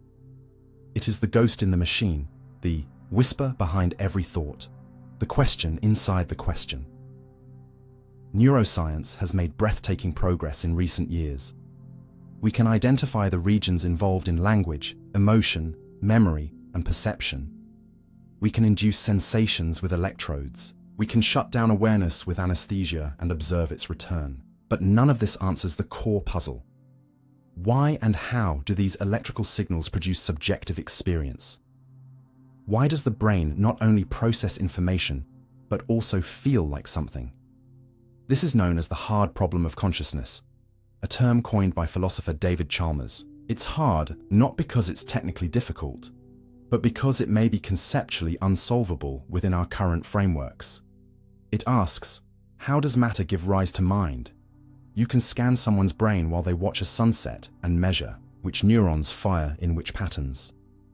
But that scan won't tell you what the sunset felt like. The color orange, the breeze, the memory it triggered. These are qualia, the individual units of conscious experience. They are inherently private. You can describe them, but no one else can access them directly. And because of that, science hits a wall. It relies on observation, measurement, replication, but consciousness refuses to be placed under a microscope without changing in the process. It is not a thing you look at, it is what you look with. Some theories try to bridge this gap. Integrated information theory, IIT, for example, suggests that consciousness arises from how much information a system can integrate.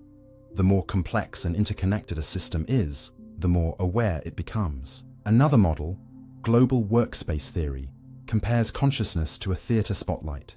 Only one process gets the stage at a time, while others stay backstage in the unconscious mind. These are elegant models, rich with insight, but they are metaphors, not definitions. They describe what consciousness might do, not what it is. It's like trying to define fire by cataloging the smoke. Useful, but incomplete. Even artificial intelligence complicates the discussion. We now have machines that can write, paint, compose music, and hold conversations. They pass basic Turing tests. They simulate empathy, creativity, even self-reflection. But are they conscious? Or are they just playing out scripts with no awareness behind the curtain? And if they're not conscious, then what is missing? What spark does the brain have that silicon does not? Or is consciousness not a binary state, but a spectrum? Something that can exist in degrees or layers or flavors we haven't yet imagined.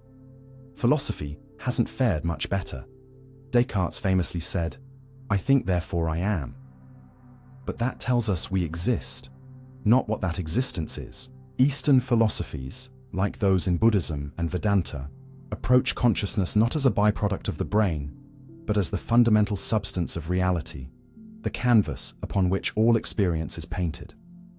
According to these traditions, consciousness is not inside you, you are inside it. It is the sea in which thought, identity, and perception float. This view flips the Western model. Instead of consciousness emerging from matter, matter emerges from consciousness. The metaphor of a mirror often arises. Is the brain like a mirror that reflects consciousness, or a lantern that generates it? If you smash the mirror, the reflection disappears, but the light still exists. Could that be true of consciousness? Does it survive the death of the body? Or is it an emergent illusion, a clever trick of evolution that vanishes once the biological circuitry collapses? These aren't just academic questions. They touch the very core of what it means to be alive. Are we temporary passengers on a biological ride? Or are we consciousness itself, dreaming of neurons? This mystery isn't limited to humans. What about animals? Does a dog have consciousness? A bird? An octopus? What about a worm or a bee? And if they do, what is it like? Is their world tinted with the same emotional palette as ours, or something entirely alien? And how would we ever know? This problem isn't just vertical, humans versus animals, it's horizontal. Could two people experience the same event in radically different ways and never realize it? If my red looks like your green, but we both call it red, how would we ever detect the mismatch? Consciousness is isolated. It cannot be compared directly. It's a solitary light in a world of echoes. Even time and space bend under the weight of consciousness. Our sense of duration changes depending on mood. A minute can feel eternal under stress or vanish in joy. Space feels different. When we're frightened, walls close in, shadows stretch. Consciousness doesn't passively observe reality, it shapes it. It acts like a lens, distorting, focusing, reframing. And yet, we still have no working definition of what this lens is made of. We don't know what it's made of, where it comes from, or why it persists. Some scientists have proposed that consciousness may be a fundamental property of the universe, like mass or charge. It doesn't emerge from anything else. It just is. This idea, called panpsychism, suggests that all matter has some degree of consciousness, even atoms, electrons, rocks, not in a thinking way, but as a flicker of awareness. If that's true, then consciousness isn't rare, it's universal, and complex brains like ours are just places where it becomes dense enough to reflect on itself. Yet this idea, too, is just a hypothesis, one among many. And that's the truth we circle back to. We don't know. Science can describe how neurons fire, how brainwaves correlate with thoughts, how anesthesia switches off awareness. But it cannot yet explain why awareness exists in the first place. We can map the terrain, but we don't know what the map is drawn on. We're explorers charting an ocean from within a glass submarine, seeing the ripples, but not the source. And maybe that's what makes consciousness so profound. It is the thing we seek to understand, but also the tool we use to understand. It is both question and questioner, both flashlight and fog.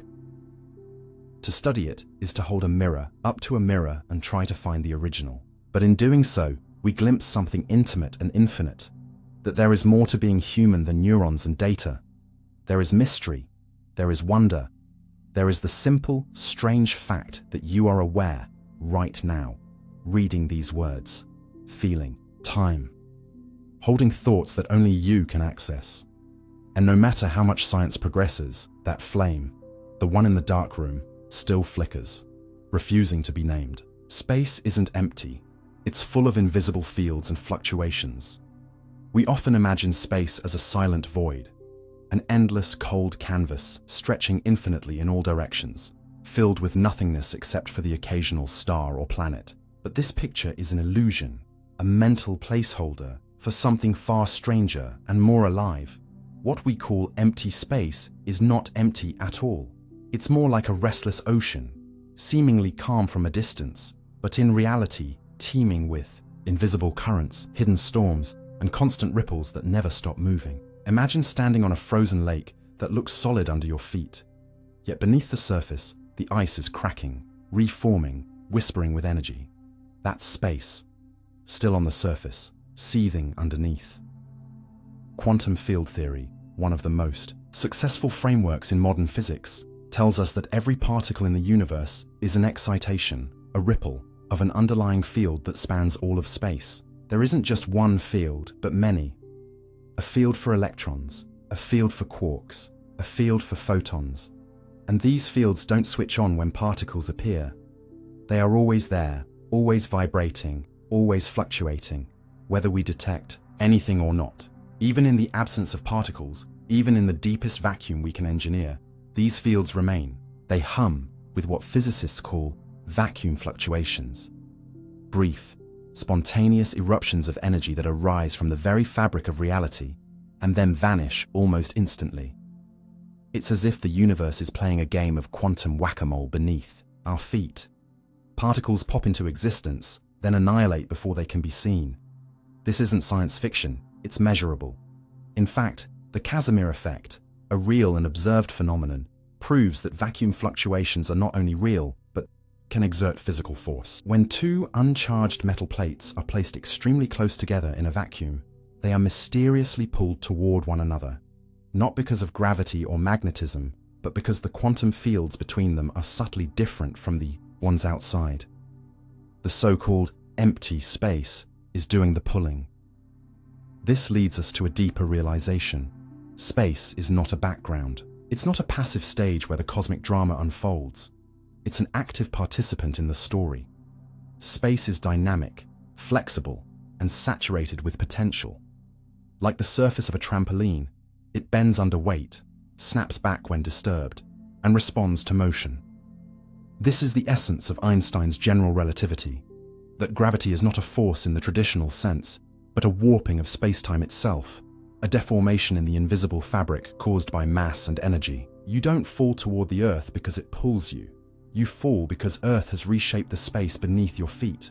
But even that image falls short, because general relativity, for all its elegance, doesn't describe what space is made of. It treats it as a smooth continuum, like silk stretched across the universe.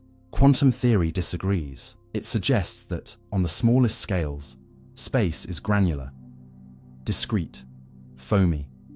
At the Planck length, far smaller than any microscope could ever resolve. Space may be composed of tiny, jittering chunks, constantly fluctuating like pixels flickering on a broken screen.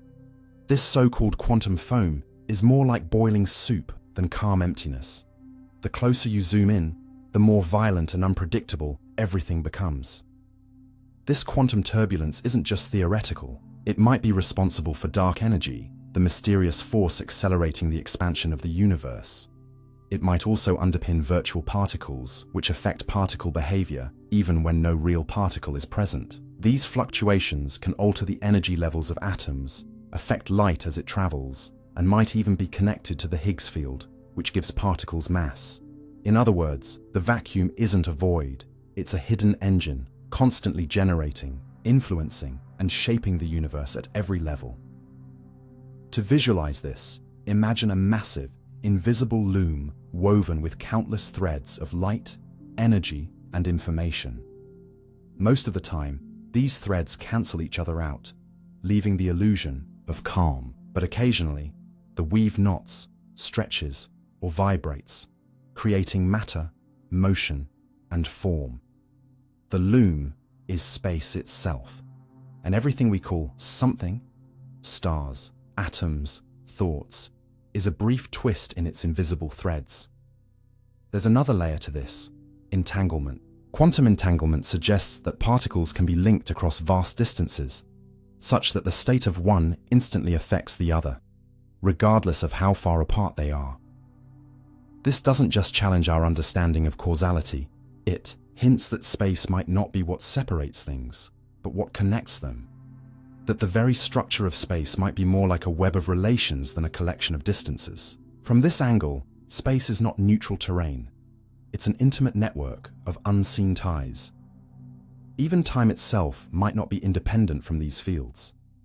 Some physicists propose that time emerges from entanglement, from the correlations between these fluctuations. If true, then the passage of time, the arrow of before and after, might be just another illusion born from the restless heart of empty space.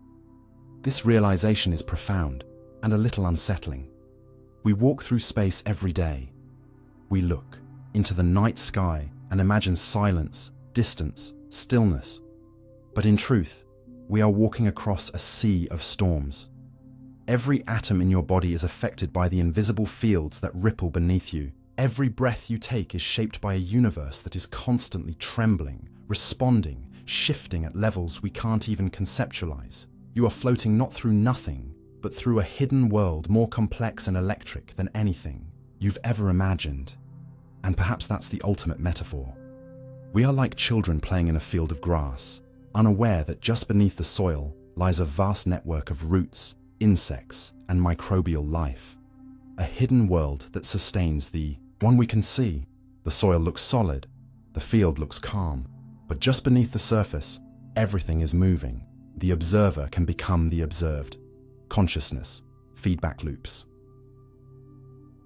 You stand before a mirror, not just to check your reflection, but out of a quiet curiosity, to see if anything is looking back. At first, it's just you, a familiar face. But the longer you stare, the more alien that reflection becomes. Your eyes lock with theirs, and a strange feeling stirs.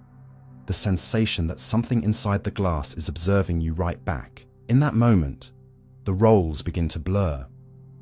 You are the observer, yes, but also the observed. And what stares back is not just your face, it's your awareness of being aware. This is the loop consciousness can fall into, the recursive spiral where perception turns inward and wraps around itself like a snake swallowing its own tail. The mind doesn't just receive reality, it models it, edits it, reframes it, and eventually questions its own place within it.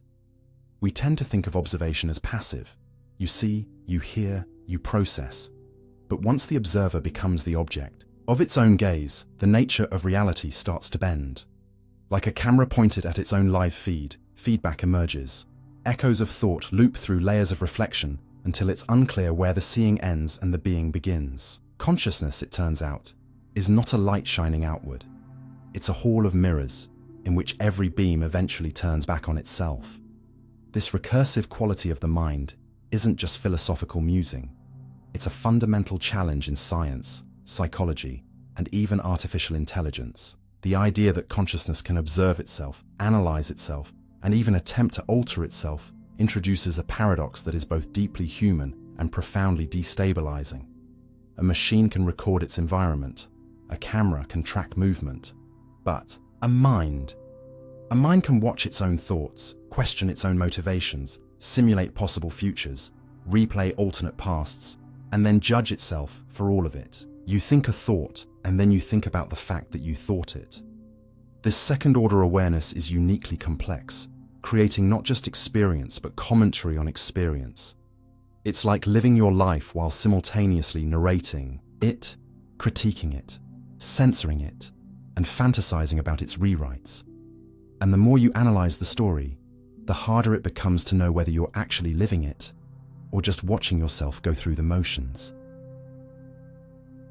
In neuroscience, this phenomenon manifests in a variety of ways, from metacognition, thinking about thinking, to the default mode network, which activates when the brain is at rest and begins running internal simulations, reflections, and autobiographical loops. This circuitry seems to be the seat of identity, the mental stage on which you replay social encounters, revisit embarrassing moments, rehearse conversations, and monitor your performance as a self. But here's the twist. Every time you observe your own thoughts, you alter them. Like the quantum particle whose path collapses when measured, consciousness is changed by the very act of self-observation. You try to see yourself objectively, but that very effort changes who you are. You scrutinize your fears, but they mutate under the spotlight. You examine your desires, only to find they shift like shadows on a wall. In attempting to understand yourself, you rewrite yourself, and so you remain unknowable. Nowhere is this loop more evident than in social life. You walk into a room and become aware of how others might perceive you. But you don't just react to that perception. You begin to behave in accordance with it. You adjust posture, tone, rhythm. You edit your laugh. You rehearse your expressions, and slowly, subtly, your identity becomes performative. You are not simply living, you are being watched, not necessarily by others, but by the imagined version of yourself that you think others see. The observer is now inside your own head.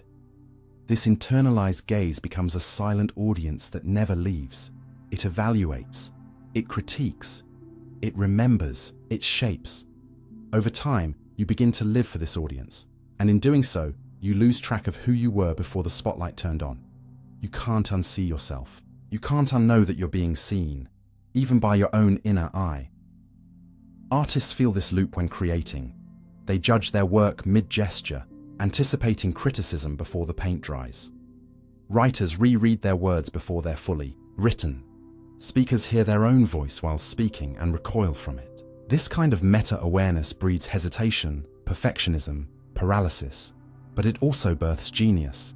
It is in this reflective tension, this tightrope between spontaneity and scrutiny, that creativity ignites. The same loop that distorts can also refine.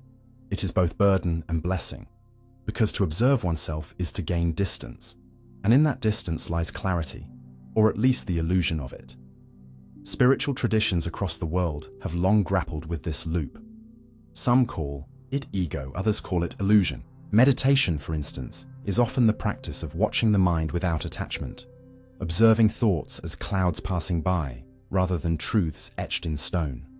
The goal is not to stop thinking, but to stop identifying with the thoughts, to become the sky, not the storm. But even this act, watching the mind, feeds the loop. You become aware that you are watching yourself, not react. And now the loop goes deeper. Enlightenment, in many of these traditions, is not escaping thought, but escaping the need to observe the self at all. But how do you stop observing yourself without first deciding to? And in that decision, observation begins again. In AI research, consciousness feedback loops raise an unsettling question. If we build a machine that can reflect on its own internal states, is that the beginning of self-awareness? Or is it just mimicry of human patterns? Can reflection without a subjective self count as consciousness? And if it can, what does that say about us? Are we anything more than recursive systems trained by experience to model ourselves and the world? Does consciousness arise from complexity, or from some unknowable flame we've yet to define? So we return to the mirror, the one you stared into earlier. Only now, it's not your face that unsettles you. It's the idea that inside every glance, every self-assessment, every internal monologue lies a feedback loop spinning silently in the background. A loop that never pauses. A loop that evolves each time it's observed, and you can't step outside it. Not really. Because every attempt to do so creates another layer, another mirror. You think you're stepping back, but really you're stepping in. And the deeper you go, the more you become a stranger to yourself. The observer can never escape the observed, because in consciousness, they are the same. There are no solid objects. Everything is mostly empty space. You tap your fingers on a wooden table. It feels firm, unyielding, solid. But what if that sensation is a lie? What if beneath that reassuring surface, nothing is actually there? Not nothing in the poetic sense, but nothing in the literal physical sense. When you press your hand against any object, a wall, a chair, your own chest, you're not really touching matter in the way your mind imagines. You're interacting with a force field, a cloud of probabilities, a dance of energetic repulsion. The table is not a block of substance, packed edge to edge with material. It's mostly emptiness, just like you. And this isn't philosophy, it's physics. At the scale of atoms, everything you consider solid is 99%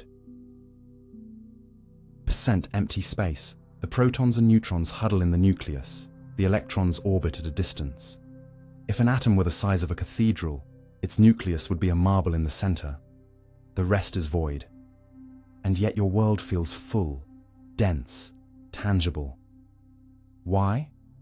Because of how your senses and your brain are wired to interpret reality. The illusion of solidity is not a flaw in the universe. It's a survival mechanism, a trick your consciousness plays to keep you from falling apart. To grasp this paradox, picture a city at night. Skyscrapers rise like crystals, but they're not continuous monoliths. They're lattices of steel and glass and air. From far away, they seem solid. Step closer, and you see windows. Walk inside, and you find open space. Now shrink your perspective down, not to the size of a person, but to the scale of atoms. That same structure appears again, but infinitely more dramatic. The atoms that form everything, the walls, the books, your skin, are tiny islands of energy surrounded by oceans of void. And the forces that hold them in place, electromagnetic interactions, repulsion fields. Nothing touches anything else in the traditional sense. When you sit in a chair, you're hovering above it by the microscopic tension between the electrons in your body and the ones in the chair. It's all force, not contact. Solidity is a sensation, not a structure. This idea unravels centuries of instinct. We evolved in a world where seeing meant believing, where weight meant substance, where resistance meant reality. A rock thrown at your face doesn't feel empty, but zoom in deep enough, and you'd see it's a loose agreement between scattered particles, maintaining just enough form to trick your brain. The deeper you dive, the more structure dissolves. Molecules become atoms. Atoms become nuclei surrounded by clouds. Even the protons and neutrons inside the nucleus aren't solid.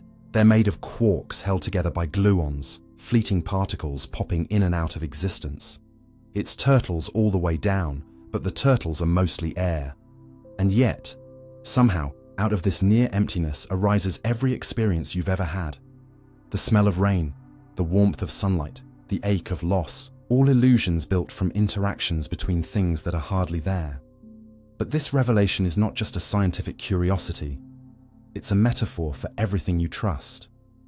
Solidity isn't just about furniture or flesh. It's about certainty. It's about feeling grounded.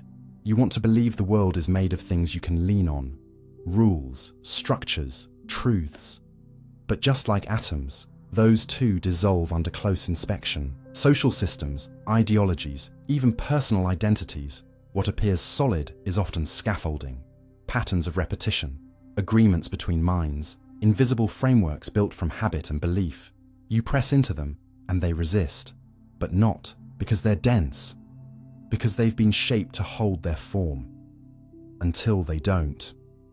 And yet within this emptiness lies a strange kind of beauty. Emptiness allows motion. It allows possibility. Imagine a violin string drawn across air. If space were filled to the brim with matter, no note could vibrate, no breath could flow. Emptiness gives shape to everything. It is not absence, it is potential. And perhaps that's the deeper truth. What we mistake for solidity is just structure, built atop spaciousness. Your thoughts, your body, your relationships. None of them are fixed. They are waves, rhythms, pulses of energy navigating through the emptiness between. Even memory is like this. A scattering of sparks across synaptic space. Never quite solid, always shifting. So what does this mean for you? The person tapping your fingers on the table. It means you are not made of stuff. You are made of space. That holds the illusion of stuff. You are a pattern in a void, a structure of energy pretending to be mass. And so is everyone else. The people you love, the people you fear, the world you move through every day. All of it is mostly nothing, and yet from that, nothing emerges. Thought, sensation, meaning, life. It's humbling to know that the most reliable things in your world, your bones, your breath, the ground beneath your feet, are built on a lie your mind tells itself to make, sense of motion and form. But maybe that's not a flaw. Maybe it's a kind of grace. Because in a universe made of near nothingness, the miracle is not that things fall apart. It's that anything holds together at all. Your mind can be programmed without you realizing it. Imagine waking up inside a room you've never seen before. It's comfortable, familiar even, books on the shelf, clothes in the closet, photos of a life that feels like yours. But there's a problem. You don't remember entering it. You don't remember choosing the books, buying the clothes, taking the photos. And yet, something about the room makes you feel like you belong there. This, in many ways, is what it's like to live inside a mind that's been programmed. Not overtly, not with blinking lights and wires, but silently, through patterns, language, repetition, and culture. You don't notice it happening. You don't feel the code downloading. But it shapes how you think, what you fear, who you trust, what you find beautiful, and what you believe is true. Programming doesn't arrive like an invader.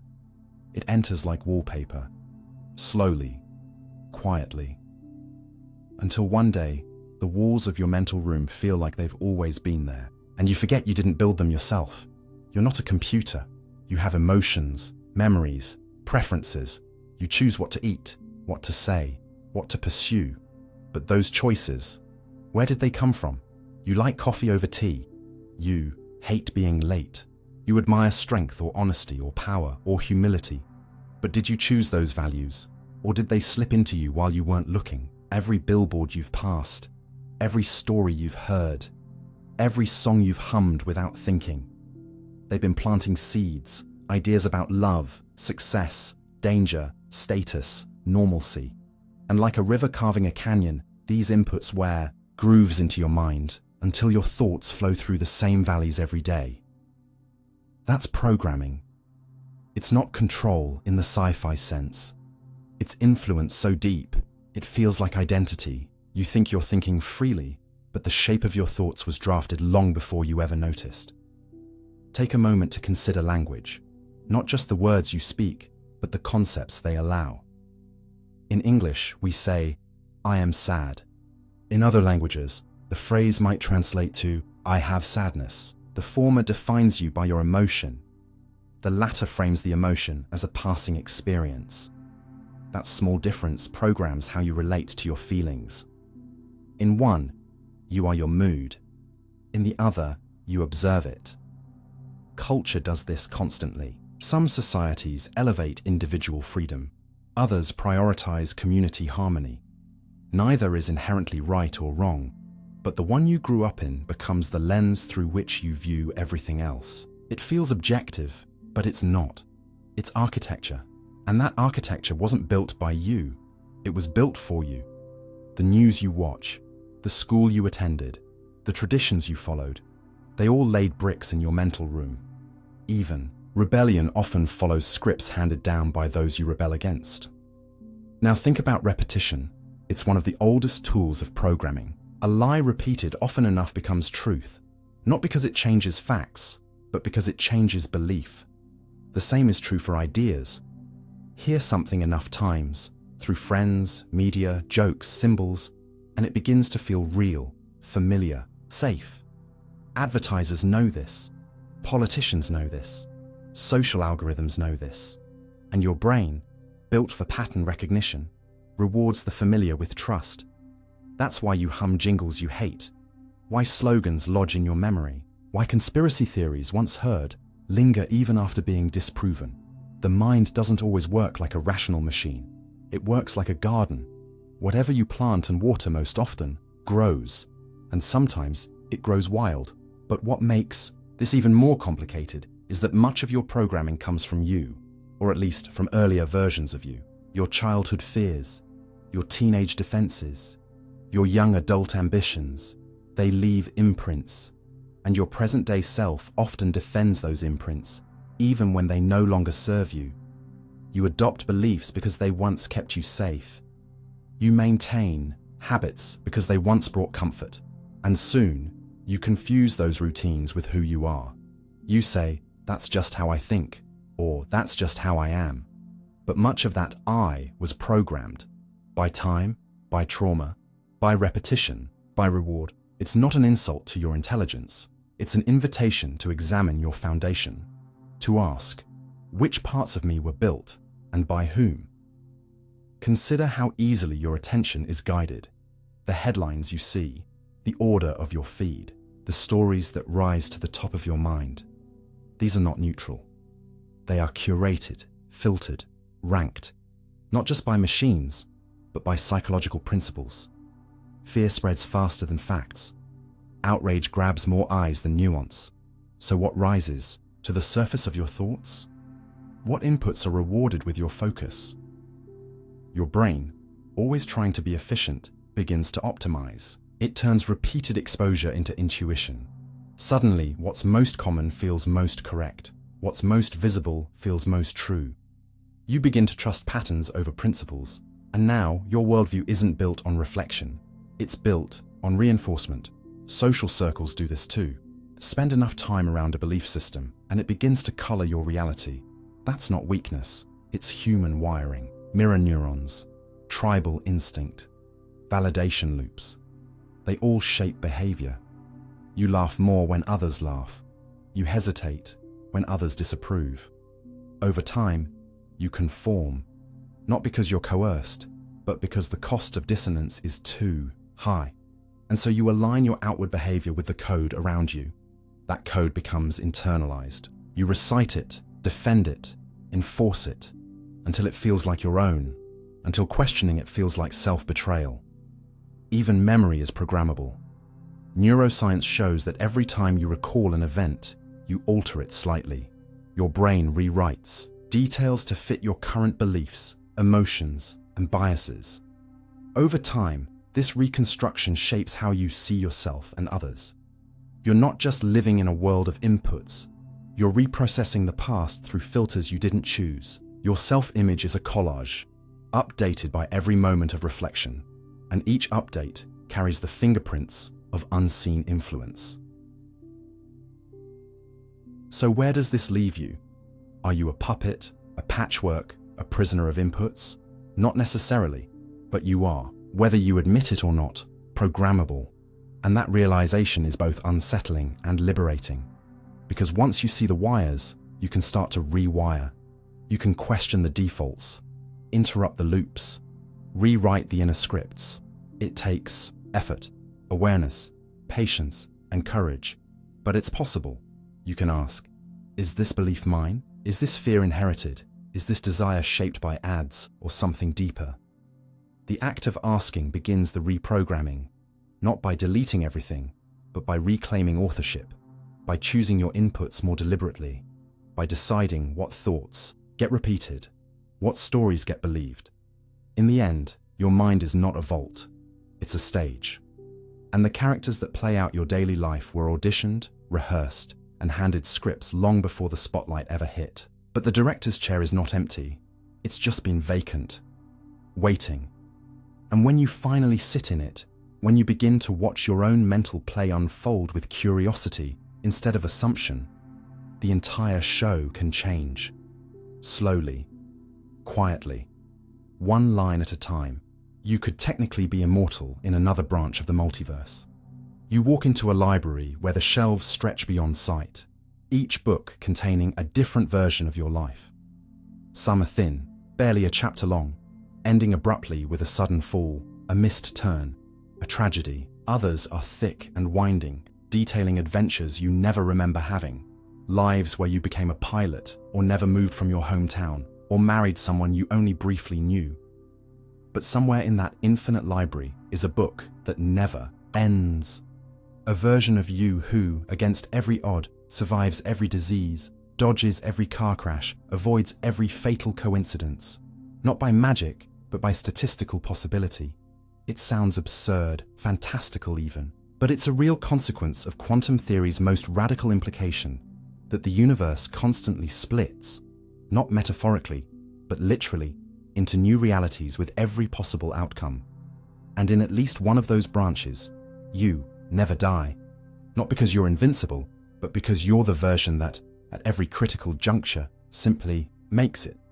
This unsettling idea is rooted in something called the many worlds interpretation of quantum mechanics, the math that governs particles at the smallest scales. Electrons, photons, atoms suggest that particles don't exist in one state until they're observed.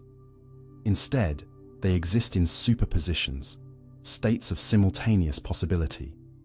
When an observation occurs, say, a measurement, a conscious perception, the wave function collapses, and a single outcome emerges. But the many worlds theory proposes something more provocative, that the wave function never actually collapses. Instead, all possible outcomes occur, each in its own branch of a constantly splitting reality. You take the left path and the right. You win and you lose. You live and you die. And the universe forks silently, endlessly, with each choice, accident, or quantum twitch. But what does this have to do with immortality? A curious consequence of this idea is called quantum immortality, a thought experiment that imagines a situation like Russian roulette, a deadly setup, repeated. In most universes, the person dies, but in some, by chance, they survive. And from the perspective of the person going through it, their consciousness can only persist in the branches where they continue to live.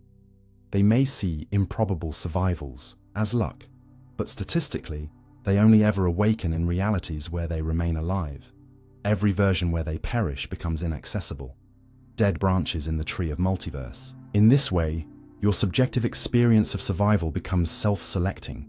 You don't experience your own death. You experience only the paths where you live.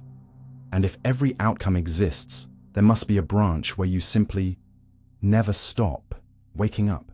It's a disturbing kind of hope, not a comforting, warm immortality, but a lonely statistical one. Because that path, the one where you always live, becomes increasingly narrow. As time passes, everything around you changes. People age, friends pass, accidents happen. In most branches, you die as expected.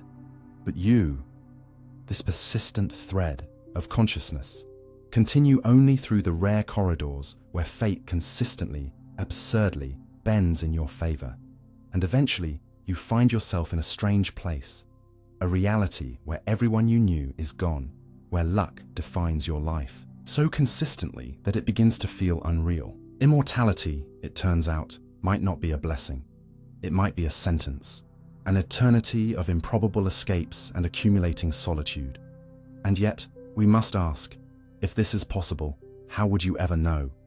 You live your life, assuming cause and effect. You dodge a car, recover from illness, make a decision that saves you. Was it chance? Skill? Or was it a quantum branch? The only one where you still exist? You wouldn't feel the splits. You wouldn't hear the fork crack behind reality's curtain. But statistically, you'd always feel like the lucky one. You'd always be the observer who survived. And in a universe that generates every possibility, even immortality, however rare, becomes not just possible, but inevitable in at least one thread. But there's something deeper here than just the morbid thrill of survival. It's the question of identity. If you split with every choice, who are you? Are you the sum of all your versions? Or just the one reading this sentence right now? Somewhere, another you didn't open this video. Somewhere, another version of you took a different path 10 minutes ago. Each decision creates divergence. But you, subjectively, are always the continuation of you. You never feel the splits. You only feel the continuity of experience. That's the trick of consciousness. It moves forward like a spotlight, unaware of the other lights it leaves behind.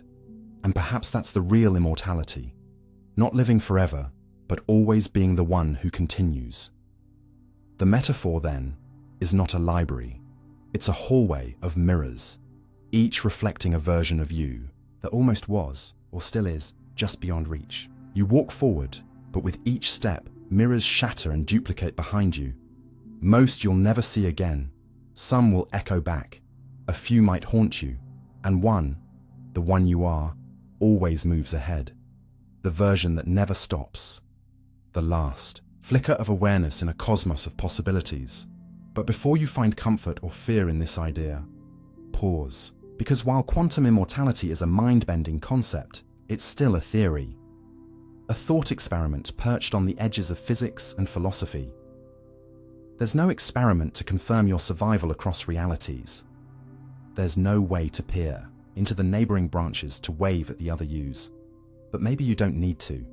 Maybe what this idea really offers isn't a promise of eternal life, but a challenge to wake up.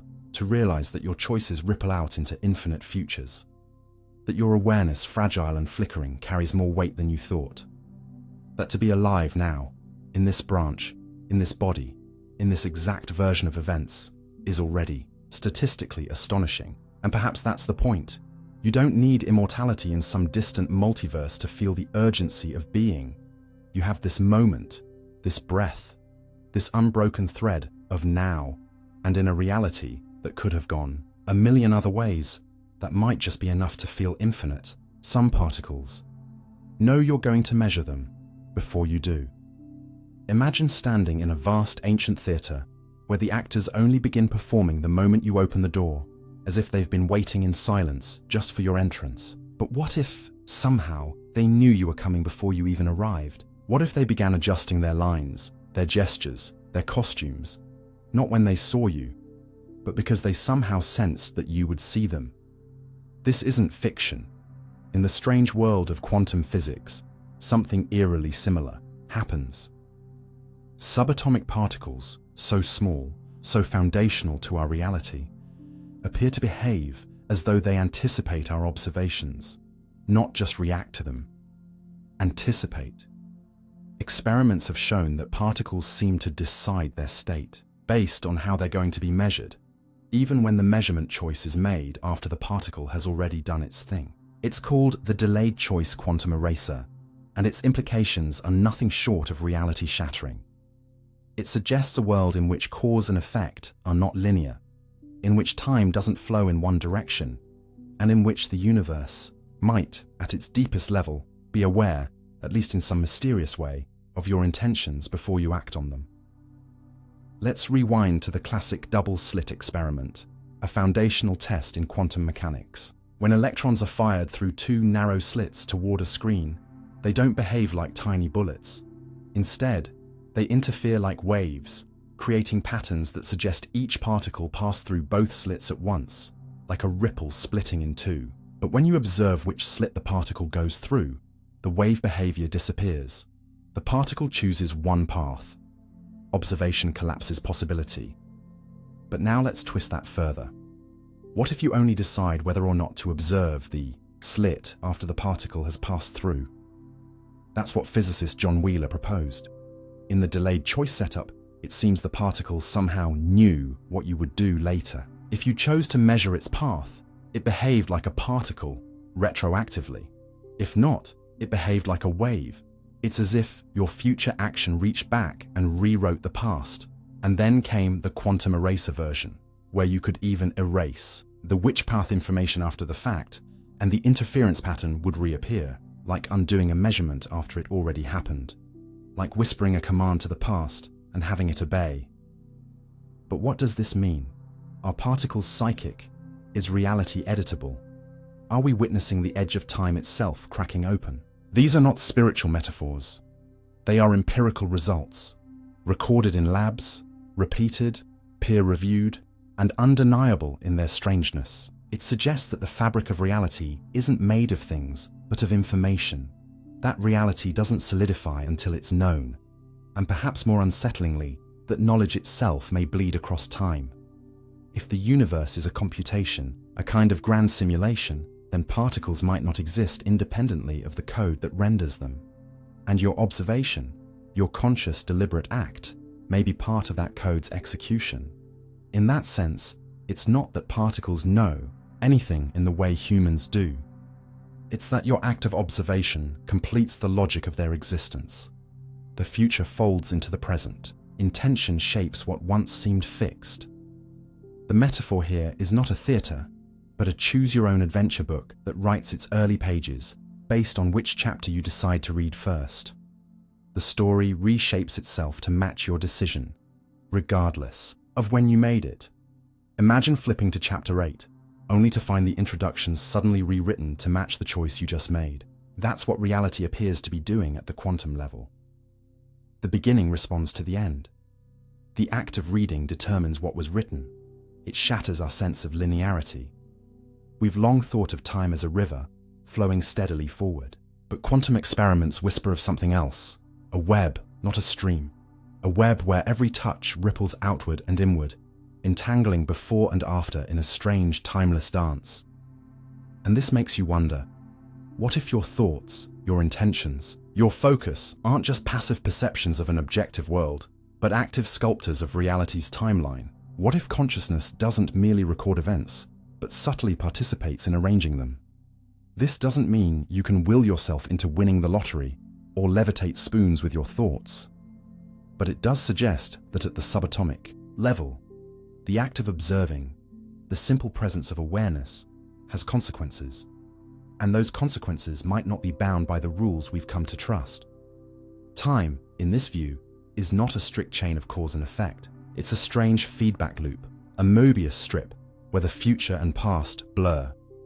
You live your life believing in sequence, that what you do now shapes what happens next.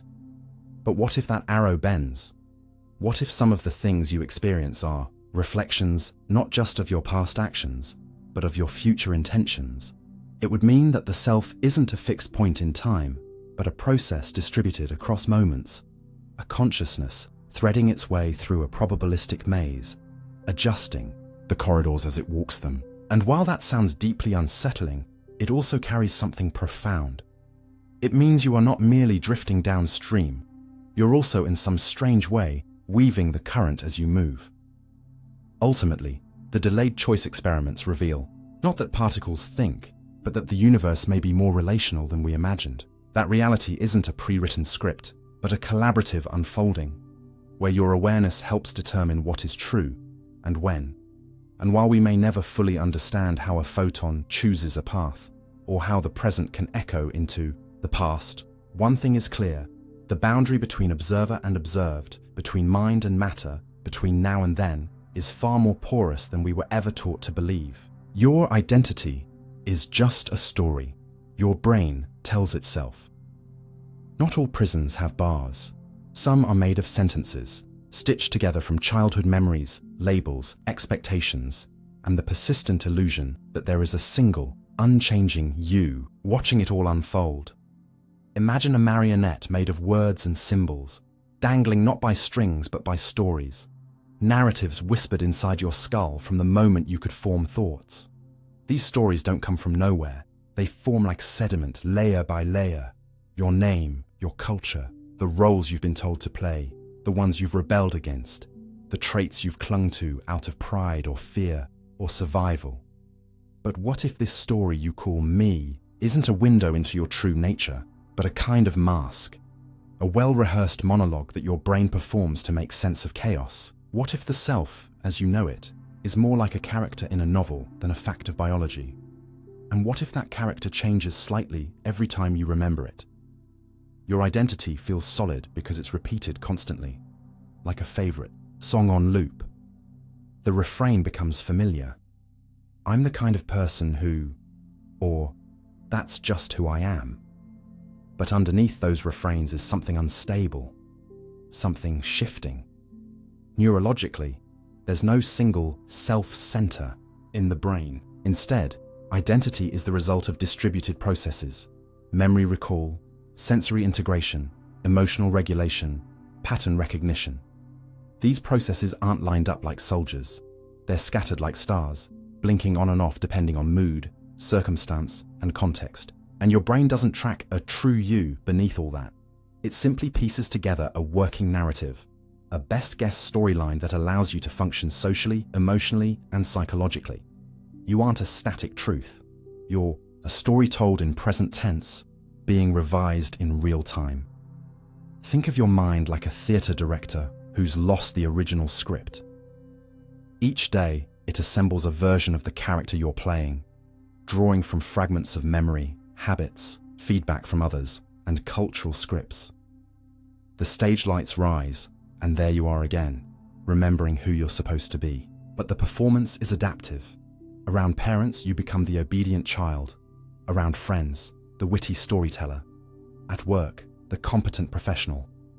Alone, you shift yet again, often into someone more vulnerable, more quiet, or more lost. These shifts don't mean you're fake. They mean you're fluid.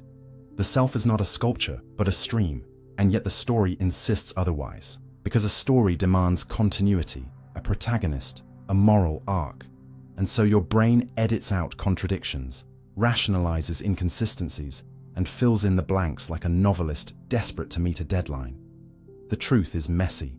The self is curated even. Your memories, the pillars of your personal history, are not objective files, but reconstructed hallucinations. Each time you recall a memory, you rewrite it slightly, influenced by your current mood, beliefs, and expectations. Studies have shown that your memories aren't stored like videos but like puzzle pieces, fragmented, interpretive, malleable. So the you that you remember, the brave one, the awkward one, the hurt one, is a blend of what actually happened and what you needed it to mean. This creates a psychological illusion, continuity. You feel like you've been the same person your whole life, but you haven't. You've been evolving, molting skins, shifting values, forgetting core truths, inventing new ones, and still, the story stitches these eras together like beads on a string, because the alternative, that you're a drifting, inconsistent creature of the present, would be too disorienting to bear. Let's use a metaphor. Picture a book written in invisible ink. You can't see the words until a special light shines on them. Each morning when you wake up, your brain is that light, revealing a version of the story of you. But the ink changes over time. What you see today might differ from yesterday. A paragraph that once comforted you now reads like a lie. A chapter you forgot reappears with new meaning. And the deeper truth? There is no master copy, no authoritative edition, only this ever-changing book that feels permanent because it's all you've ever known. You are the reader and the author, the narrator and the protagonist, all at once, editing, rewriting, and sometimes skipping entire pages without realizing it. And this fluidity, while destabilizing at first, is also a kind of freedom. It means you're not trapped by your past. It means you can evolve. The story can change. You can decide that the chapter labeled failure was actually a turning point, that the villain was misunderstood, that the supporting character who left wasn't your whole plot. This doesn't mean lying to yourself. It means recognizing that the self was never a photograph, but a painting, one you've been layering for years. And like all paintings, it can be touched up, reinterpreted, even transformed into something new. This is why therapy can work, why journaling helps, why traveling changes you, because they all offer you new lenses, new lights to shine on the invisible ink. But there's a catch. Stories seek coherence. They resist chaos. When something happens that doesn't fit the narrative, betrayal, trauma, radical insight, your brain either distorts it to fit or shatters the story entirely. This is what identity crisis looks like. Not a loss of truth, but a rupture in storytelling. Suddenly, the main character doesn't make sense anymore. Suddenly, the plot is unclear. These moments hurt, but they also hold potential. In the silence after the story breaks, you can listen more closely to what's real. You can separate who you are from who you've been pretending to be.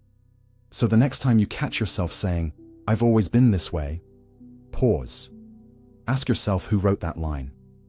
Was it a teacher, a parent, a fear, a wound? And is it still true or just familiar?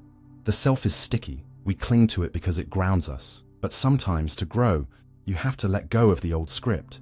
You have to step off the stage, wipe off the makeup, and sit quietly in the dark theater seats, listening not to the performance, but to the silence beneath it.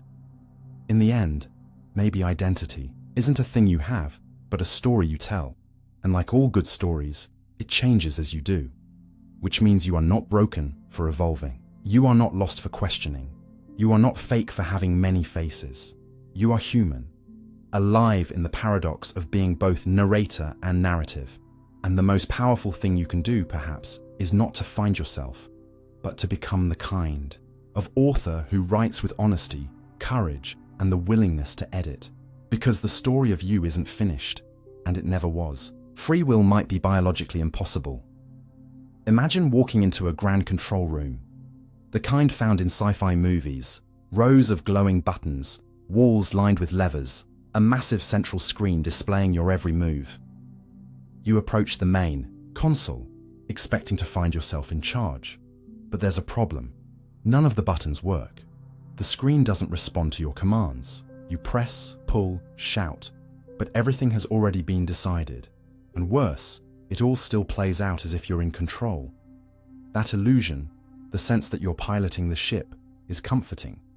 But what if your mind is more like that powerless operator, witnessing decisions after they've already been made, narrating actions it never truly chose? This is the unsettling idea at the heart of modern neuroscience, that free will, as we understand it, might not exist, not because we don't act, but because we don't choose in the way we think we do. What if your sense of agency is less like a steering wheel and more like a rearview mirror reflecting a road already traveled? Let's start with the science. In the 1980s, neuroscientist Benjamin Libet conducted a now famous experiment. He asked participants to move their finger whenever they felt the urge. Using electrodes to monitor brain activity, Libet discovered something strange. The brain showed signs of preparing the movement before the participant became aware of deciding. That is, the readiness potential, a measurable spike of neural activity, came before conscious intention. You didn't decide, then act. You acted, then noticed. This finding rocked our understanding of choice. Since then, the research has deepened. Later experiments, using fMRI and more sensitive tools, have shown that scientists can predict a subject's decision several seconds before they report making it. Not always with 100% accuracy, but with eerie reliability. Enough to raise a disturbing question.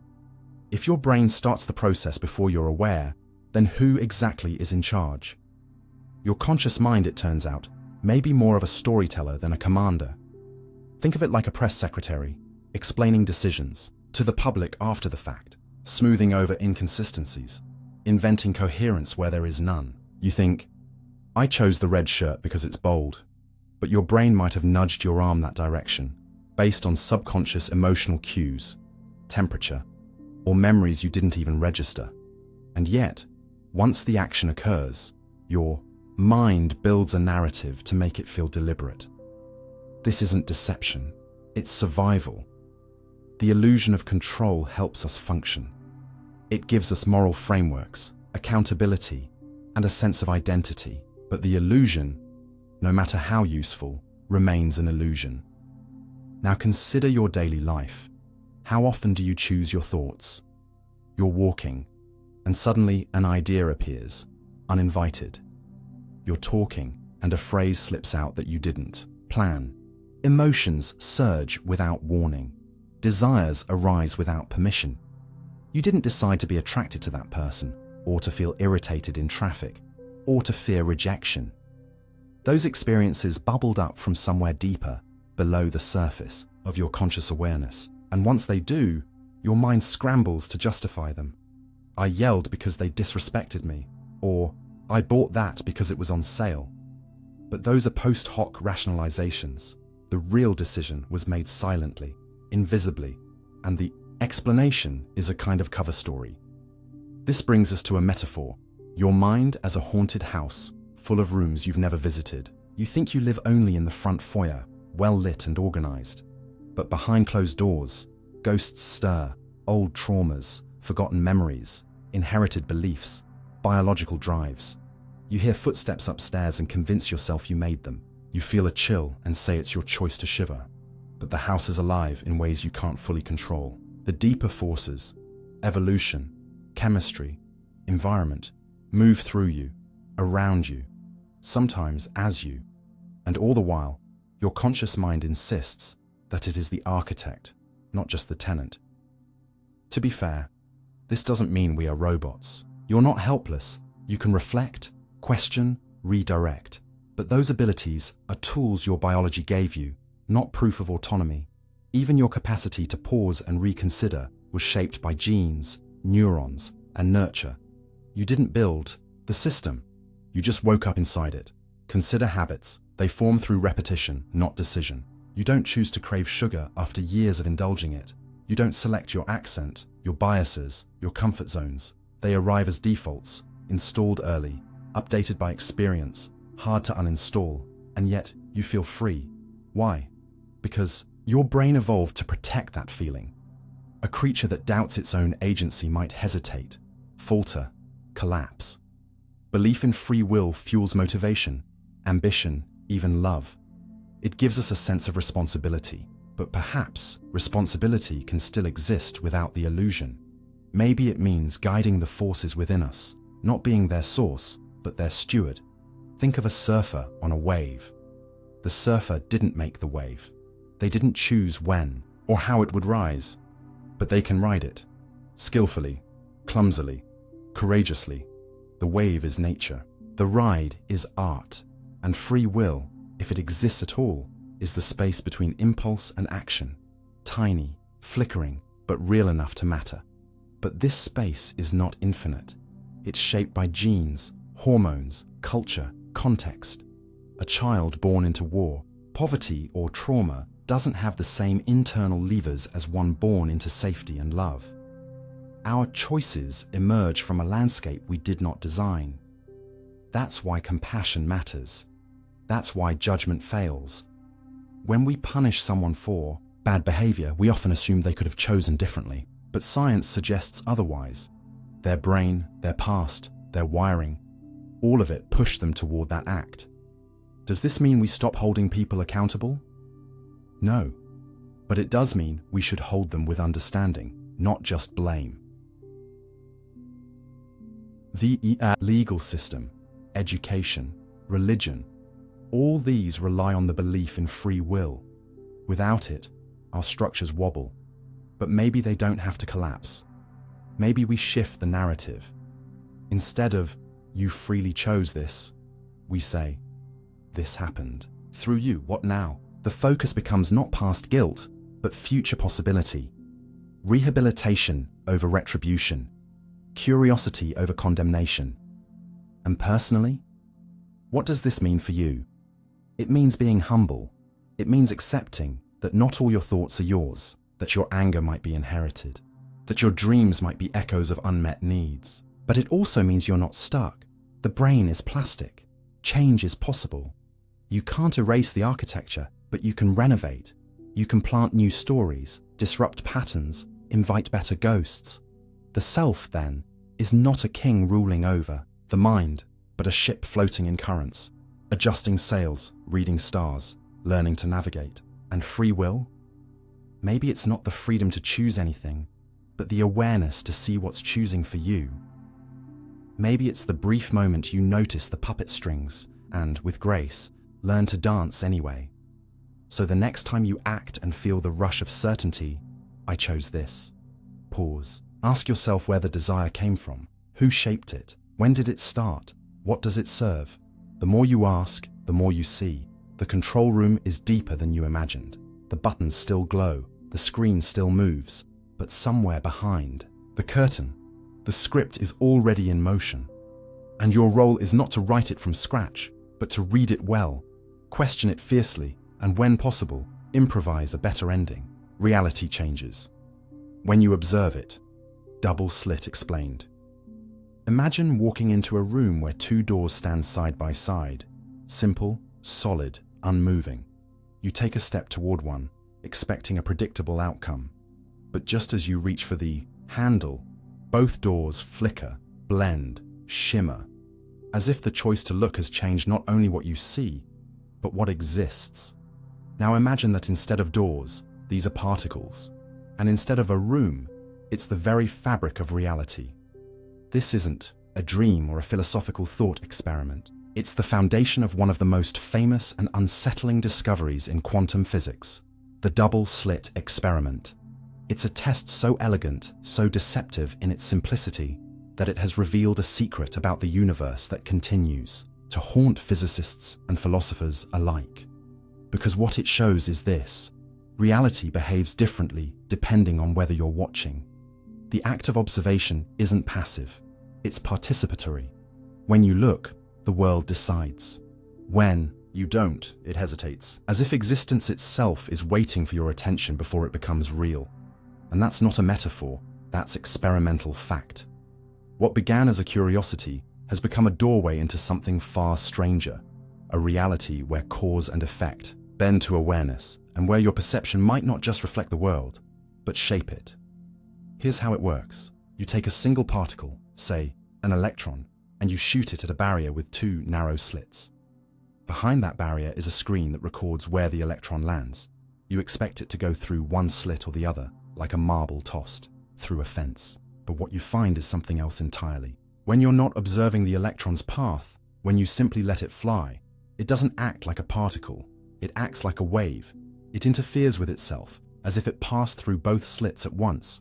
The result is an interference pattern. On the screen, dark and light bands, like ripples from two stones tossed into a pond. But here's where it gets eerie. The moment you add a detector to see which slit it went through, the pattern changes. The electron now behaves like a particle. It chooses one slit. The interference disappears. The wave collapses. And the only thing that changed was your decision to observe. Not the setup, not the mechanics, just the act of looking. It's as if the particle was undecided about what it wanted to be until you asked, as if the question itself defined the answer. And this defies everything you've ever been taught about how the world works. Think of it like a book that rewrites itself when you read it. When your eyes are closed, the story is fluid, branching, full of parallel possibilities. But the moment you turn the page, one narrative locks into place. One version becomes reality, and the others vanish as if they were never real at all.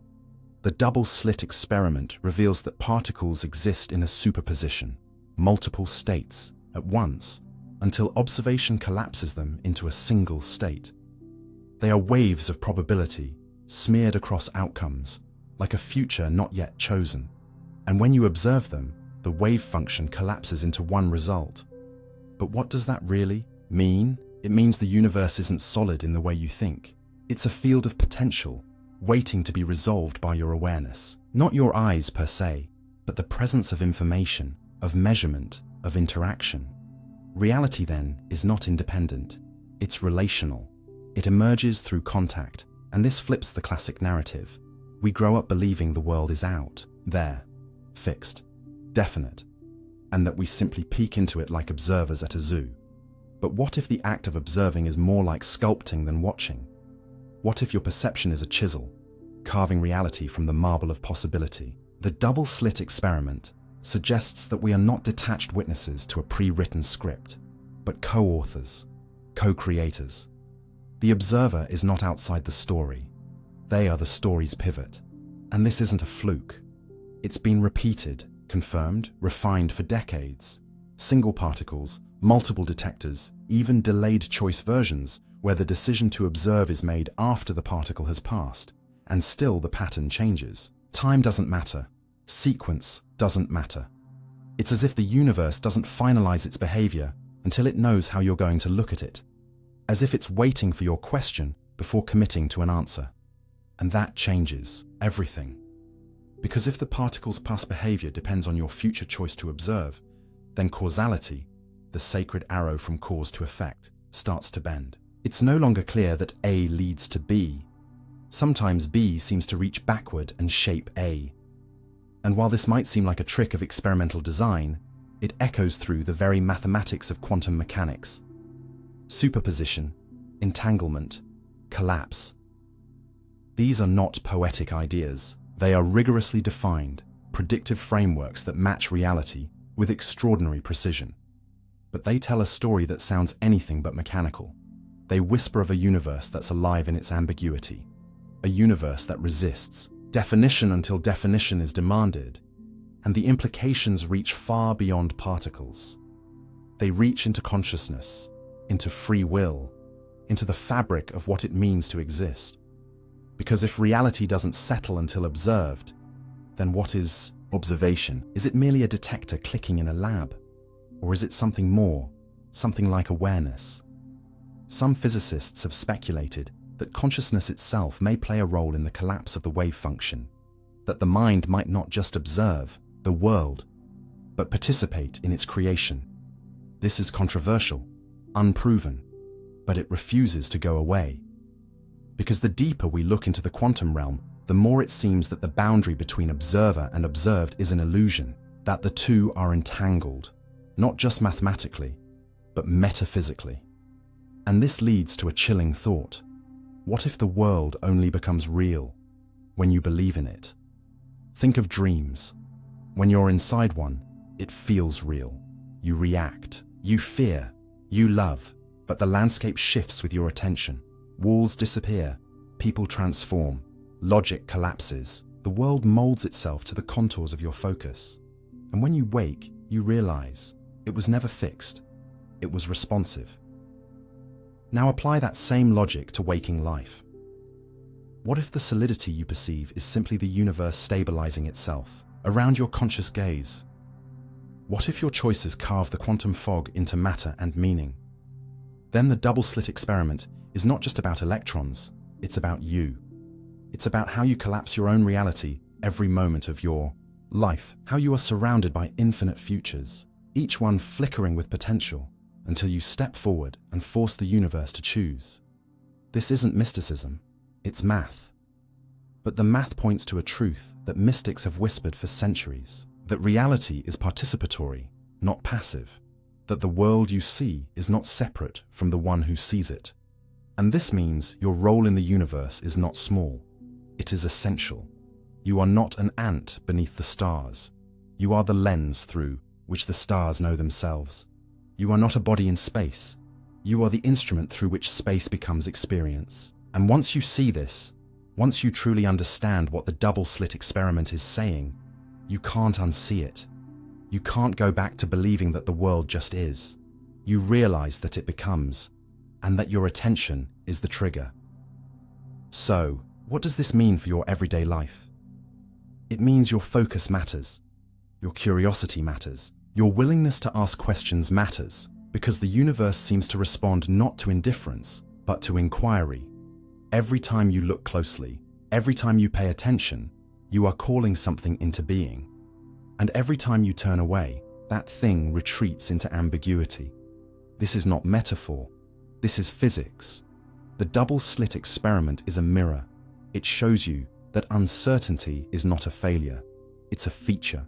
That reality is not a fixed wall, but a flexible field. And that you are not stuck in it, you are weaving it.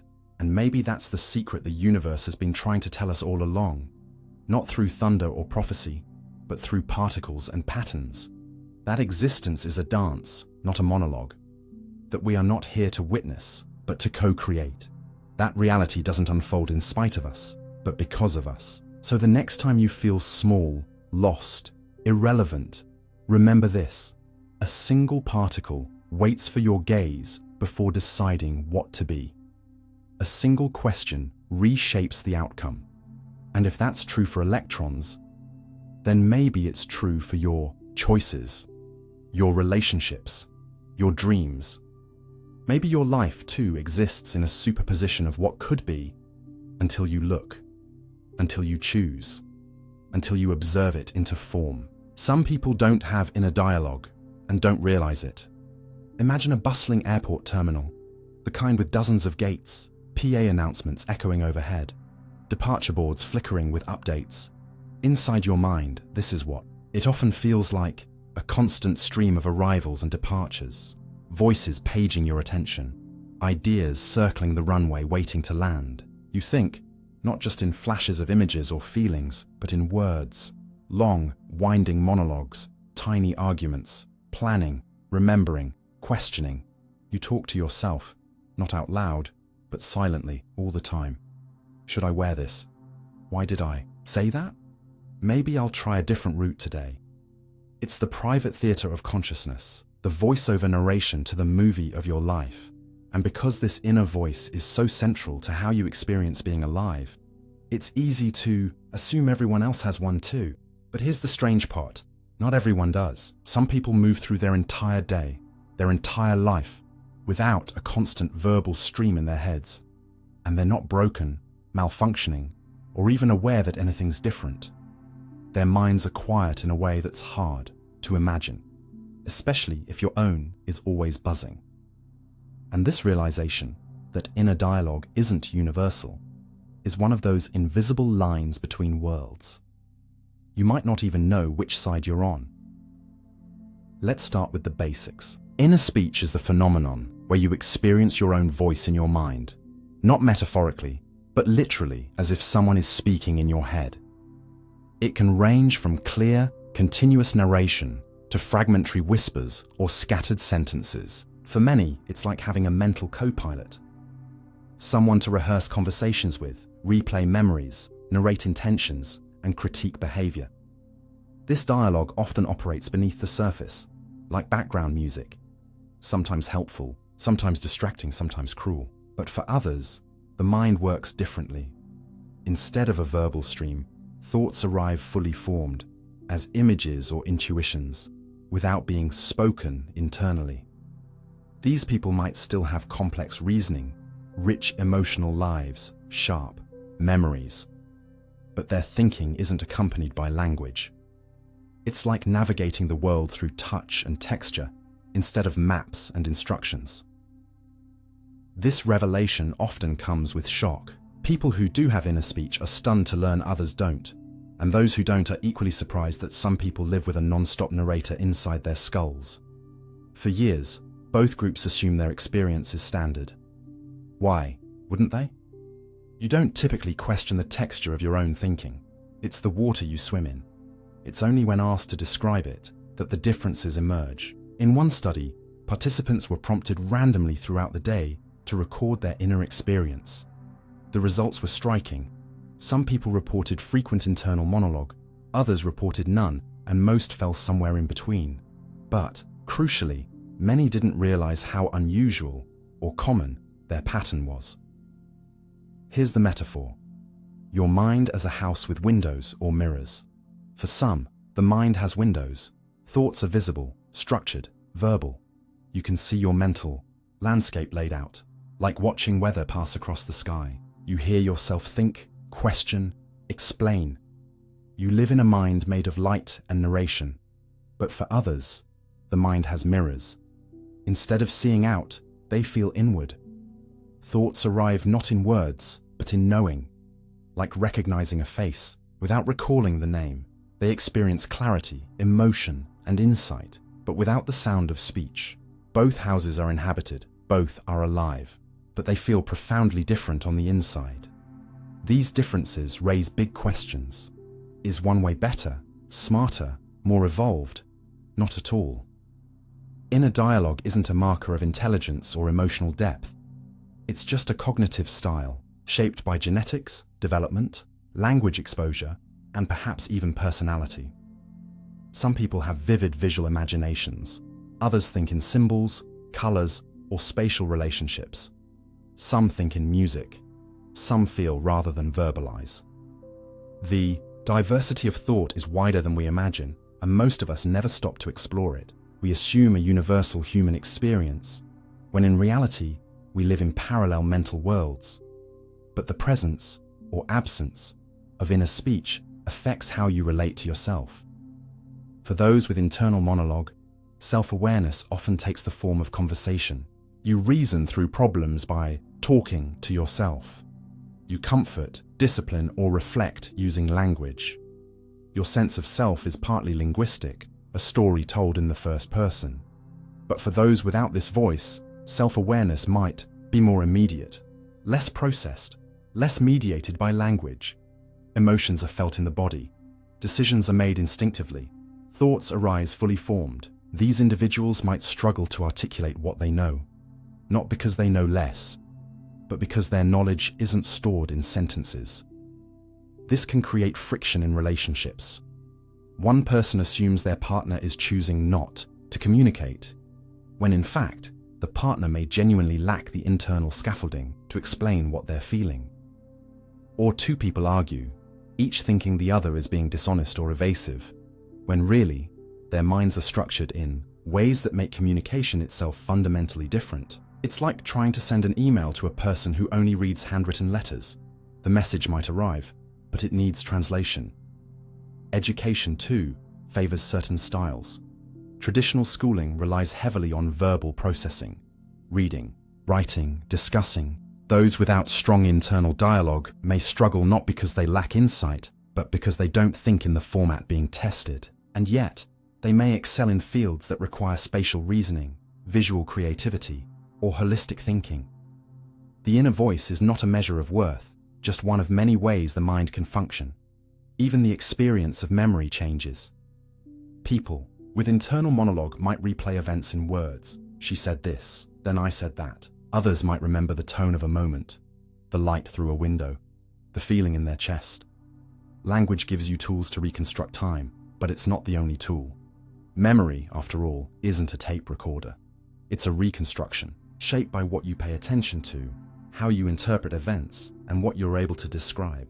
And if you can't describe something in words, you might still remember it. Just not in a way that translates easily to speech.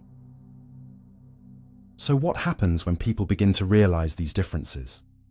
Some feel isolated, like aliens discovering their thoughts are fundamentally unlike those of their peers. Others feel relief, finally understanding why they struggle with inner conflict, or why silence feels more natural than speech. Some try to develop an inner voice through journaling or meditation. Others lean into their nonverbal strengths. But the key isn't to fix yourself.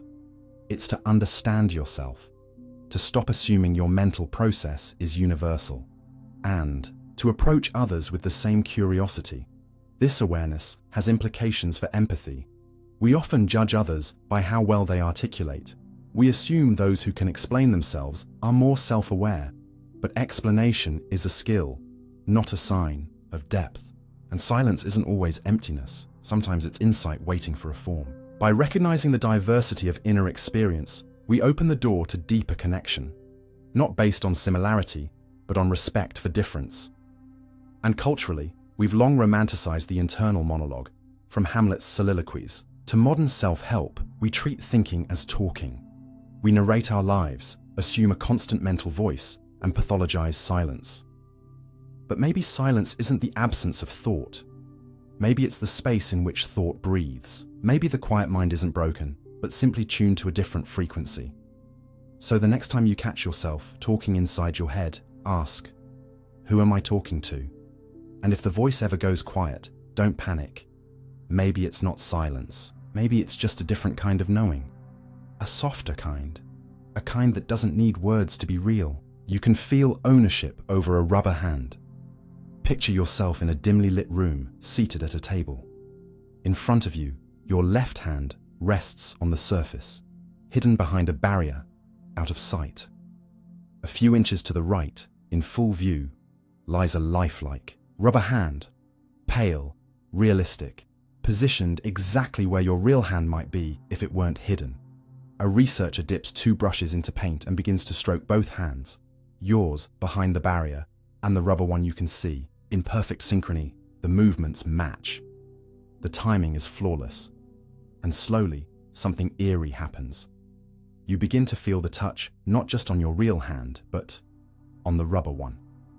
Within minutes, the illusion deepens until, astonishingly, you feel as though the fake hand is part of your body, a part of you. And when the researcher suddenly threatens the rubber hand with a hammer, your heart rate spikes, your muscles flinch, and a flash of fear ripples through your brain. The rubber isn't just rubber anymore. It's you, or at least your brain has decided it is. This bizarre experience is known as the rubber hand illusion, and it's one of the clearest, strangest demonstrations of a deeper truth. Your sense of bodily ownership, of what you consider to be yourself, is surprisingly fragile. It can be hacked, tricked, and rewritten. What does it mean to own your body? You'd think it's a simple question. You feel pain when your skin is cut, pleasure when it's caressed, fatigue when your legs are tired. These sensations don't belong to anyone else. They're yours. Your body anchors your identity. It gives shape to your presence. But beneath that seeming certainty lies an elaborate system of predictions, correlations, and assumptions. Your brain is constantly updating. Ownership, it turns out, is not a given. It's a constructed experience. Your brain pieces together a sense of self based on what it sees, what it feels, and how those signals align. When visual and tactile feedback match, even if they're aimed at a fake hand, your brain decides the hand must be yours. It's not a philosophical guess. It's a survival shortcut. If the thing you're seeing is being touched exactly, when you feel touch, it's probably part of your body. That's how your brain has evolved to think. The metaphor here is powerful, your body as a puppet and your brain as the puppeteer. But the strings aren't attached to flesh and bone, they're tied to sensation, perception, and expectation. As long as the puppet responds the way the puppeteer expects, the illusion holds. But swap the puppet's arm with a rubber limb, align the timing just right, and the puppeteer, your brain, doesn't notice the difference. It keeps pulling the same strings and assumes the same body is responding. In other words, you can feel ownership over something that isn't yours simply because your sensory system tells you a convincing story. This illusion doesn't stop at hands. Similar experiments have been done with entire bodies, virtual limbs, and even disembodied avatars in VR. Participants wearing headsets can be made to feel as if they inhabit mannequins, gender-swapped figures, or see-through silhouettes. The trick lies in synchronizing movement and feedback. When your actions are mirrored in what you see, and especially when tactile input matches visual stimulus, your brain fuses the external image with internal sensation. And just like that, a foreign body becomes yours. Not metaphorically, but experientially. The implications are vast. For one, it forces us to question how stable our body schema, our internal map of our physical self, really is. You might assume it's fixed, like a blueprint, but in truth, it's more like a flexible canvas. Amputees can feel phantom limbs. Stroke survivors can lose awareness of entire body parts. People in dissociative states can feel detached from their hands, legs, even their face. Some neurological disorders, like somatoparaphrenia, cause individuals to deny ownership of a perfectly functioning limb, insisting it belongs to someone else. Meanwhile, the rubber hand illusion shows how easily your brain can adopt something fake as real. Taken together, these phenomena reveal that your experience of owning your body is not a direct reflection of biological fact. It's a fragile narrative stitched together by the brain. This narrative of bodily ownership is deeply intertwined with identity. You think of yourself as located in your body, behind the eyes perhaps, or in the chest. You refer to my hands, my legs, as though ownership is obvious. But when illusions reveal how easily that sense can be manipulated, the distinction between what is me and not me becomes less clear. If a rubber hand can become you under the right conditions, then what else can? Could a robotic limb feel like yours if it gives the right feedback?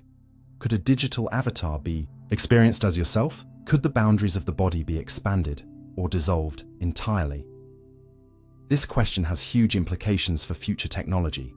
As prosthetics become more advanced, able to deliver touch sensations, respond to nerve signals, and sync with intention, the line between biological and artificial will blur. Already, some users of high-tech prosthetics report a sense of ownership over their artificial limbs that rivals or surpasses their memories of the original.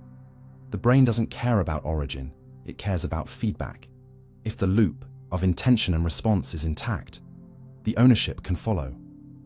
Similarly, in virtual reality, people can be made to feel embodiment in completely different bodies, even abstract forms, like cubes or floating hands. The rules are simple. Match the timing, the feedback, and the illusion of self emerges. But what does this say about the nature of self? If the sense of owning your body is so easily fooled, then identity, at least the bodily aspect, is less about reality and more about coherence. Your brain wants a consistent narrative. If vision, touch, and movement align, it doesn't matter whether the limb is rubber, metal, or digital. The story holds. And once the story holds, the self follows. This challenges the age-old assumption that the self is anchored in biology. Maybe it's anchored in perception instead. Of course, this realization can be unsettling. If your brain can be tricked into owning a rubber hand, what else can it be tricked into? Could emotional experiences be manipulated the same way? Could your memories, your sense of continuity, be altered to accommodate new, false versions of yourself?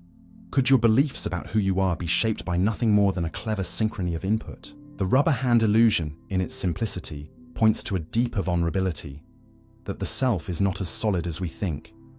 It's adaptive, flexible, constructed.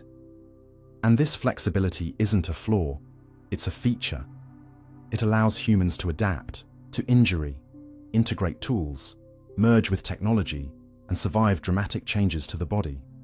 It explains how a person can recover from paralysis by learning to use brain-computer interfaces, how they can feel presence in a virtual space, how they can lose a limb and still feel it twitching. The self is a dance between what the body does and what the brain expects. When the rhythm matches, identity flows. So the next time you look at your hand or move through the world with a seamless sense of ownership, remember how much trust your brain places in timing, how it listens for harmony between sensation and sight, how it weaves together feedback into the illusion of solidity. You are not just your body, you are the feeling of owning it. And that feeling, strange as it seems, can belong to anything, even a hand made of rubber. What feels like choice might be just neural prediction. Imagine you're sitting in the pilot's seat of your life. Before you stretch endless rows of buttons, levers, and illuminated controls, your mind's dashboard of choice. You reach for one. Maybe it's breakfast, cereal or eggs. You pause, weigh the options, and choose cereal. Simple. You feel it. The decision, the intent, the motion. It all flows from you. But what if, beneath that dashboard, behind the blinking lights and glowing gauges, there was no pilot at all? What if the choice was made before you even knew a choice existed? And your sense of deliberation was just a playback, a narrated illusion fed to your consciousness a few milliseconds late. This isn't fiction. This is what neuroscience is, beginning to whisper that what we call free will may be nothing more than a story your brain tells after the fact, a tale of agency crafted atop a tower of subconscious prediction. The pilot isn't you, it's the autopilot. And the cockpit is wired to make you think you're in control. The metaphor we'll follow is that of a magic show. You sit in the audience, watching a performer pull a card from a deck and hand it to a spectator. The trick seems spontaneous, but everything was rigged, from the card's placement to the subtle cues that led the participant to choose what they did. You didn't see the sleight of hand. It felt real. And that's the point. Your brain, too, is constantly staging a performance, making decisions, generating actions, and then retroactively creating the feeling that you made them. This phenomenon isn't philosophical speculation. It's been demonstrated in labs. In the famous Libet experiments, participants were asked to perform a simple task: press a button whenever they felt like it. They also noted the moment they became aware of their intention to press. But EEG recordings revealed a neural readiness potential, activity in the brain ramping up before participants reported the conscious decision to act. In some cases, by hundreds of milliseconds. The brain had already launched the action before you showed up. Conscious will, it seems, is not the engine. It's the dashboard light that flickers after ignition. This predictive structure runs deep. Your brain is a forecasting machine, built not for reflection, but survival. At every moment, it generates predictions about what will happen next, what you'll see, what you'll hear, what you'll do, and updates those forecasts in real time. Movement, for instance, isn't initiated by thinking and then acting. Rather, action potentials build in motor areas based on environmental cues, internal states, and habits. Your choice to reach for a glass is often your brain executing a predicted outcome that fits the situation. You become aware of it only once the cascade has begun. Like reading the end of a sentence your brain has already typed. And the illusion of control is so seamless, so narratively coherent, that you don't suspect the trick. But just like the magician, your brain misdirects attention and conceals the mechanics. This doesn't mean you're a robot, but it does mean that the freedom you feel, especially in mundane decisions, is probably not what you think. Experiments with fMRI machines have shown that researchers can predict a person's decisions several seconds before they consciously make it, simply by monitoring patterns of brain activity. That's not choice, it's unfolding. If the brain is a wave, consciousness is the foam cresting atop it. And by the time you see the wave, it's already rolled in. The metaphor here evolves. You are not the rider, but the wake. the signature of a force that passed through before you could steer.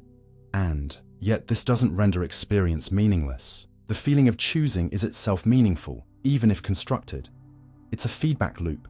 When you reflect on a choice, your brain updates its model. When you resist a habit, you change future predictions. Willpower may not be a lever pulled from some sacred self, but it still leaves fingerprints. You can influence the shape of the wave even if you can't command its rise. Through repeated patterns, education, and mindfulness, you can shift what your brain predicts. A smoker trains their neurons not to light a cigarette. A pianist trains theirs to move without thought. A monk trains the mind to let thoughts pass without clinging. All of these are rewrites to the code of prediction, not acts of free will in the traditional sense, but shifts in the environment the brain uses to decide. Think of language. When you speak, words come to your lips not because you laboriously select each one, but because they feel inevitable. You think you're guiding the sentence, but it emerges almost automatically. Writing, too, follows this arc. A phrase feels right, and you type it. Then you look back and say, yes, that is what I meant. But meaning often arrives post hoc, a justification woven from emotion and context. This mirrors how choice operates. You feel like you're driving, but the road was already built, and you're riding a car that knows where to go. This insight unsettles the foundations of morality and identity. If we don't choose in the way we think, how do we hold others accountable? How do we praise or blame? But even here, nuance matters. While initial impulses may arise without conscious direction, the brain's model adapts. Systems like law and reward don't require metaphysical freedom. They require learning systems. If you know you'll be punished for stealing, your brain adjusts future probabilities. The self becomes less a sovereign ruler and more a committee, negotiating between instinct, memory, prediction, and feedback. Free will is not absolute liberty, but emergent constraint. It's not freedom from causality, it's freedom within complexity. In that light, the question becomes less about whether we have free will and more about where in the system we can exert influence.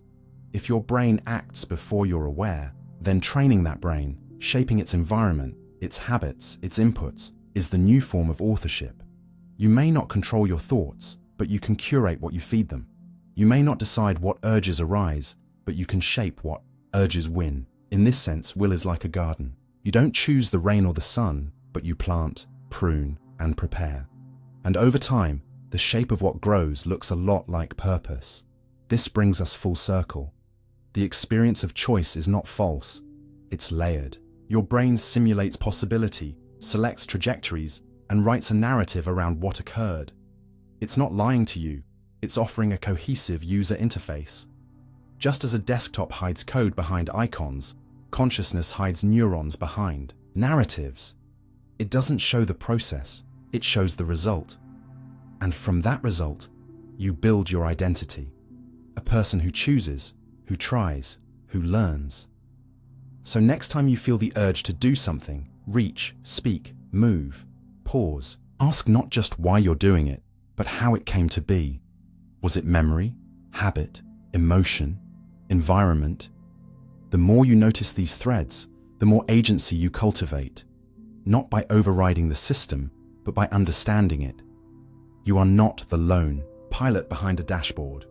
You are the entire plane, and the sky, vast and changing, is still yours to navigate. The universe might loop eternally, big bangs, repeating forever. Picture a clock without numbers, hands, or a ticking sound. Just an infinite circle, smooth and endless, carved into the face of time itself. You can't tell where it begins or ends. It loops perfectly. Now imagine that this isn't just a clock. It's everything. Every atom, every galaxy, every thought you've ever had, spinning not just once, but again and again, through a rhythm so vast and patient that even eternity forgets its dancing. This is the unsettling, hypnotic possibility offered by some cosmologists, that the universe doesn't just end or expand forever, but resets, that it collapses and begins again, and again, and again, not metaphorically, not poetically, but physically, cosmologically, and with cold mathematical indifference. You may be living in one of many acts of an infinite cosmic play, where the curtains fall only so they can rise again, and your role, our role, repeats. Not because of fate, but because the stage demands it. To understand this, step back to the familiar Big Bang, the explosive birth of everything. You've heard the story. 13.8 billion years ago, all matter, energy, space, and even time itself exploded into existence from an unfathomably dense point. Since then, the universe has been expanding, stretching like a balloon. But what if this isn't the first time the balloon inflated? What if it has inflated before, deflated, collapsed inward, and then inflated again, each time with the same laws of physics, the same potential for stars, life, and perhaps even the same you? This idea isn't science fiction. It's called the cyclic or oscillating universe model. It proposes that instead of a singular creation, the cosmos goes through endless epochs of birth, death, and rebirth. Universes may rise and fall like breath, like tides, like the swing of a pendulum whose anchor is space-time itself. Let's dig deeper. In the early 20th century, Einstein's general relativity suggested that the universe could be either expanding or contracting. Later, observational evidence, most notably Edwin Hubble's discovery that galaxies are receding from us, confirmed the universe was indeed expanding. But what's driving it? Enter dark energy, a mysterious force that appears to be accelerating this expansion. Here's where things get weird.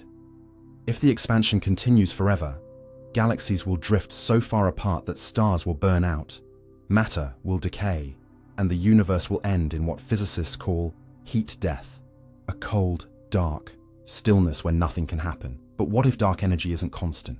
What if it changes, weakens, reverses? Some models predict that, under the right conditions, the expansion could stop, and the universe could begin to contract. Galaxies would draw closer, stars would collide, space itself would crumple inward, and all matter would collapse into another singularity, a big crunch, which might then explode again into a new Big Bang. And this new bang, it might not just create a new universe, it might create a similar one, maybe even identical. This leads to the ultimate mindbender. In an eternal cycle, everything that has happened, every conversation, every decision, every war, kiss, tragedy, and triumph could happen again. Not just once, not metaphorically, literally, over and over. The philosopher Friedrich Nietzsche called this the eternal recurrence. A thought experiment meant to test how you live your life. If you had to live this same life eternally, would you choose it? But physics may turn that thought into a mechanism.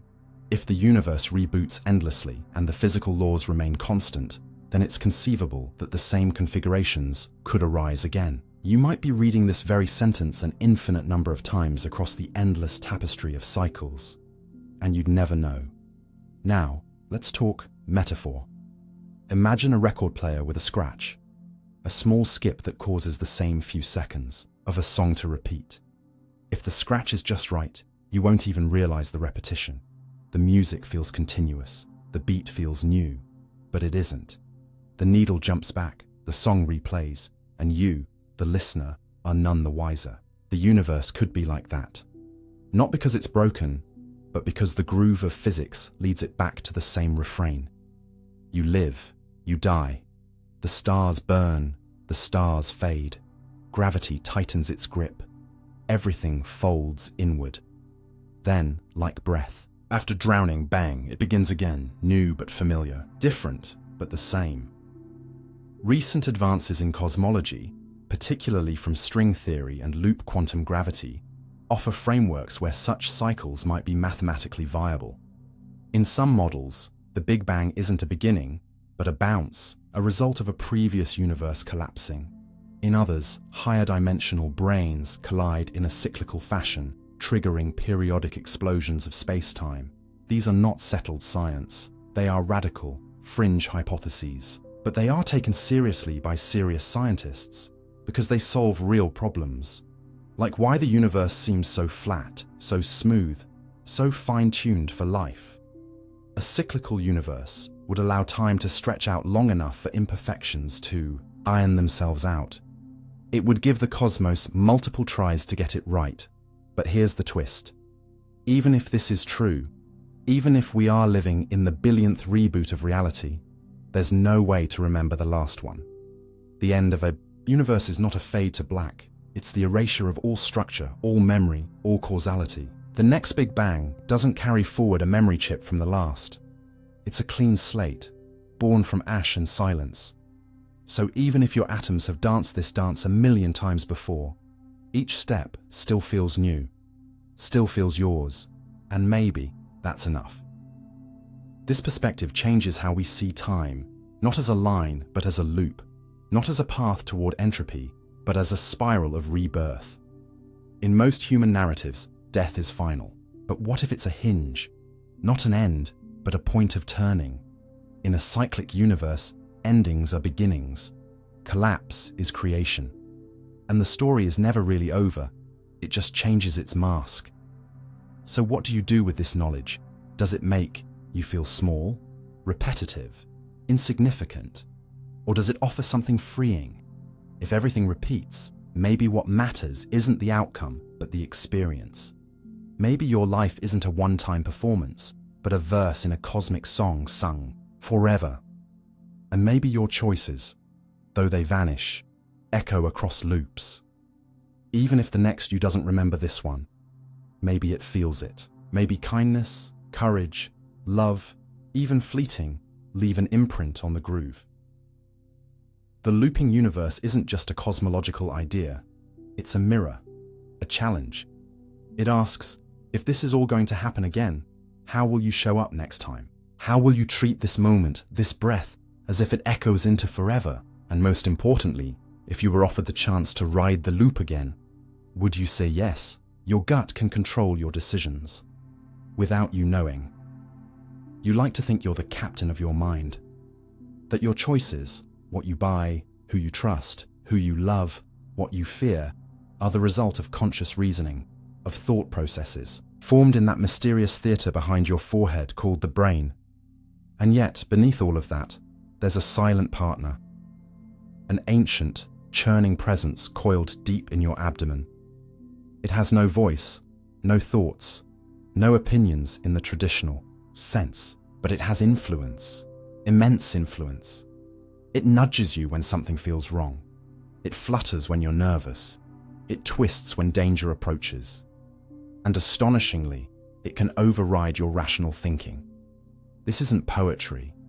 This is biology. The truth is that your gut, your literal physical gut, can control your decisions without your awareness. You are in part a puppet of your own intestines, and the strings are pulled not with malice, but with microbes. Let's begin with the strange but crucial fact. Your gut has a brain of its own. Not metaphorically, a real one. It's called the enteric nervous system, and it contains over 100 million neurons, more than your spinal cord. It doesn't just digest food. It communicates constantly with your central nervous system. It can operate independently. It can react, process, decide. Some neuroscientists refer to it as the second brain, but this framing may underestimate it. It's not second, it's parallel. It doesn't take orders, it participates. And what's more astonishing is that much of what it decides on your behalf, it never consults you about. You don't feel it making those decisions, you just are the result.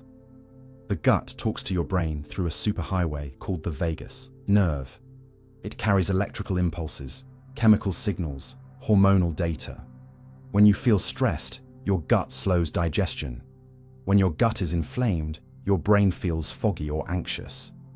But this communication isn't just about physical states. It affects emotion, memory, and even moral judgment. Consider this. In a study where participants were shown emotionally charged images while having their gut flora altered with probiotics, their emotional reactions changed. That means your microbiome, those trillions of bacteria living inside you, can shift how you feel about the world. Think about that. The mood you're in might not be yours. It might be your bacteria whispering suggestions up your spinal cord. Now let's use a metaphor. Imagine a crowded theater where your conscious brain is seated in the front row, watching life unfold on the stage. You believe you're the director, but what you don't see is that backstage, behind the curtain, there's an ensemble of unseen performers, bacteria, hormones, gut nerves, manipulating the props, adjusting the lighting, delivering lines through hidden speakers. The audience hears the play and assumes it's yours, but much of the script is ghost-written by your gut. You just improvise the best you can, and this influence extends far beyond food. Your gut affects your social behavior.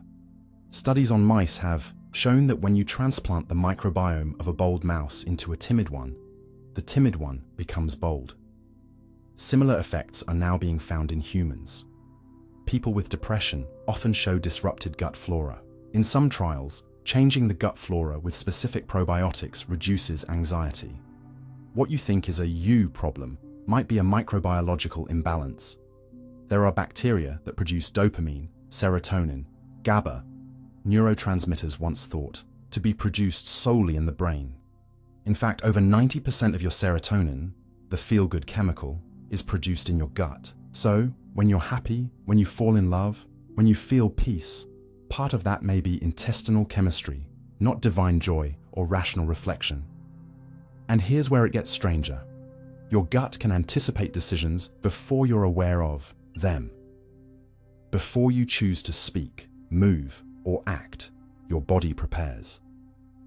This is seen in studies involving the readiness potential, where brain activity precedes conscious decision-making. But now, researchers are finding similar signals that originate in the gut.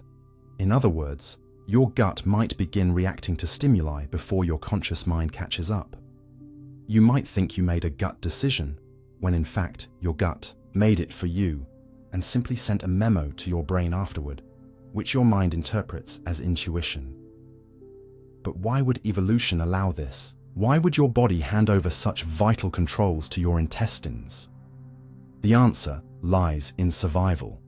The gut is where the outside world meets the inside. Food, toxins, bacteria, what you consume shapes your internal universe. A faster, more direct, decision-making system evolved in the gut to bypass the slower, more complex deliberations of the brain. If a meal smells off, if an environment feels hostile, if a person triggers a visceral unease, your gut acts fast. You may not know why you avoid that alley, that stranger, that seafood dish, but your gut does. And often it's right. Still, the implications are uncomfortable. Because if your gut can influence your choices, what else can it shape? Your beliefs? Your political views? There's emerging evidence that gut flora correlates with risk-taking behavior, fear responses, and even social bonding. We are just beginning to understand how deep the roots go. You are, in a very real sense, an ecosystem in motion. Your decisions are co-authored by creatures that live inside you and die inside you, who never sleep and who outnumber your human cells. You are not a singular self. You are a colony, a consciousness suspended above a bacterial parliament. This understanding isn't meant to strip you of agency, but to deepen your awareness. It's a call to humility. Your thoughts are yours, but they are also shaped, edited, colored by invisible hands. You may feel hunger and think it's physical, but it may be emotional. You may feel aversion and think it's rational, but it may be microbial. You may feel love and think it's cosmic, but it might be gut serotonin dancing through your bloodstream, triggered by the smell of skin or the memory of comfort food. So what does it mean to be human in light of this? It means that consciousness is not a cathedral sitting on a pedestal. It's a marketplace, messy, loud, layered. It means you must be gentle with your mind, because not everything you feel is your fault. It means you must be curious about your instincts, because not all of them are wrong. It means you must nourish your body not just to survive, but to think clearly, love deeply, and decide wisely. The gut is not your enemy. It is your anchor, your co-pilot, your ancient churning bacterial oracle, and maybe, just maybe, that uncomfortable feeling in your stomach right before a big decision isn't fear. It's truth, vibrating from the core of your being. Listen, not everything wise wears a crown. Some things grow in the dark and whisper through the blood. The universe has no center, yet expands everywhere. You've always pictured the universe like something familiar, A balloon inflating, a sphere growing larger in every direction, a cosmic explosion with a beginning point radiating outward. That's the metaphor they gave you in school. A bang, a center, a ripple. And yet, the truth is far stranger and far less intuitive. The universe has no center, no middle, no edge, and yet it is expanding, everywhere, all at once. Like a magic trick in slow motion, space itself stretches between every galaxy, not from one origin point, but equally, silently, relentlessly. And this isn't philosophical poetry. It's measurable, observable, and disturbingly real. But how do you wrap your mind around something expanding without a center? To understand it, you need to abandon flat Earth intuition and embrace something more like a living metaphor. Imagine not a balloon inflating from the outside, but the dough in a rising loaf of bread. The raisins inside, galaxies, don't fly away from a core. They grow distant from each other as the dough stretches uniformly. Each raisin sees every other one move away, and each has no reason to believe it isn't the center of the loaf. This is our universe, and we are one of those raisins, mistaking perspective for position. You might ask, if it's expanding, what is it expanding into? But that question itself is broken. The universe isn't expanding into space, it's creating space. It's not moving through a pre-existing void. The void is being born between the stars. Every meter between galaxies stretches into 2 meters, then 4, then more. And yet, from your position inside, you can't see space being made. You only see light, traveling longer paths. You see galaxies redshifted, meaning their light waves are stretched, softened, like a siren moving away. This redshift is how we know the expansion is real. But what we didn't expect, and what still disturbs physicists today, is that the expansion is accelerating.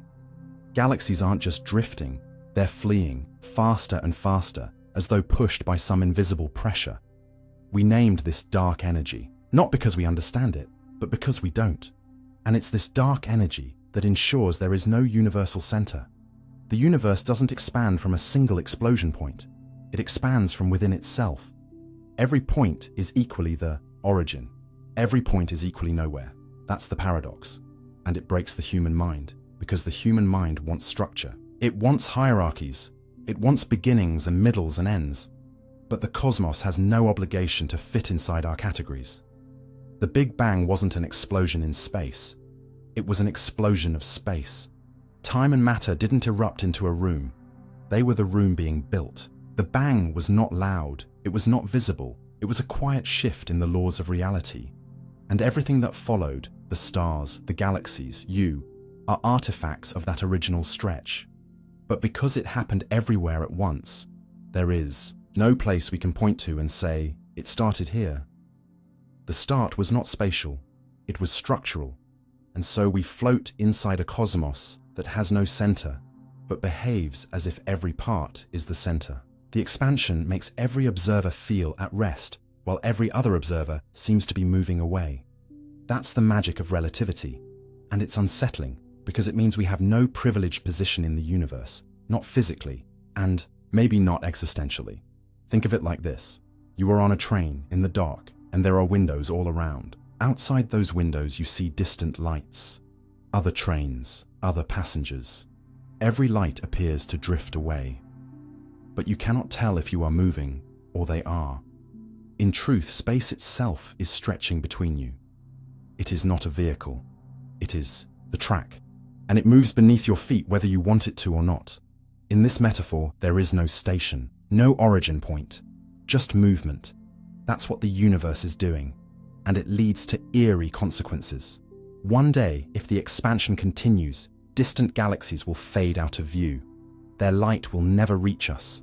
We will be alone in a cold, quiet patch of the cosmos, cut off by the very fabric that once connected us.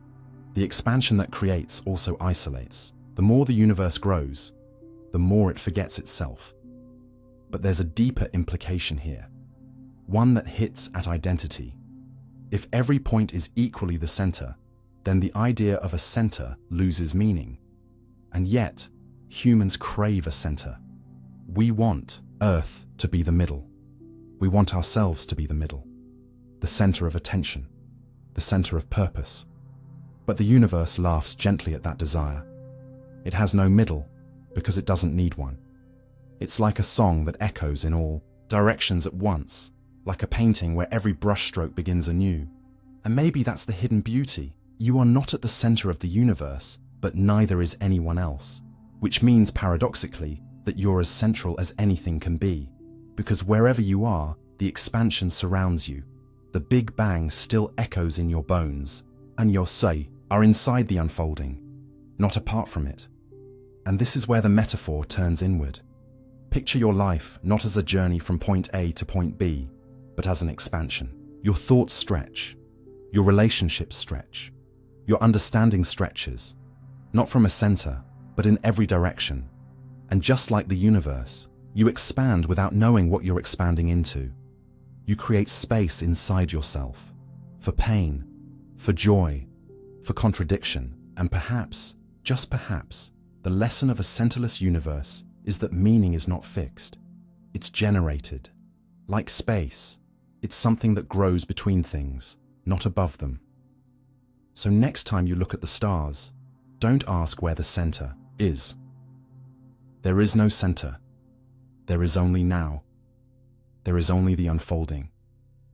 And you, quiet, wondering, breathing, are part of the stretch. Most of the brain's processing is unconscious. Imagine trying to operate the world's most complex supercomputer, blindfolded, with no manual, and only the soft hum of its fans to hint that it's even on.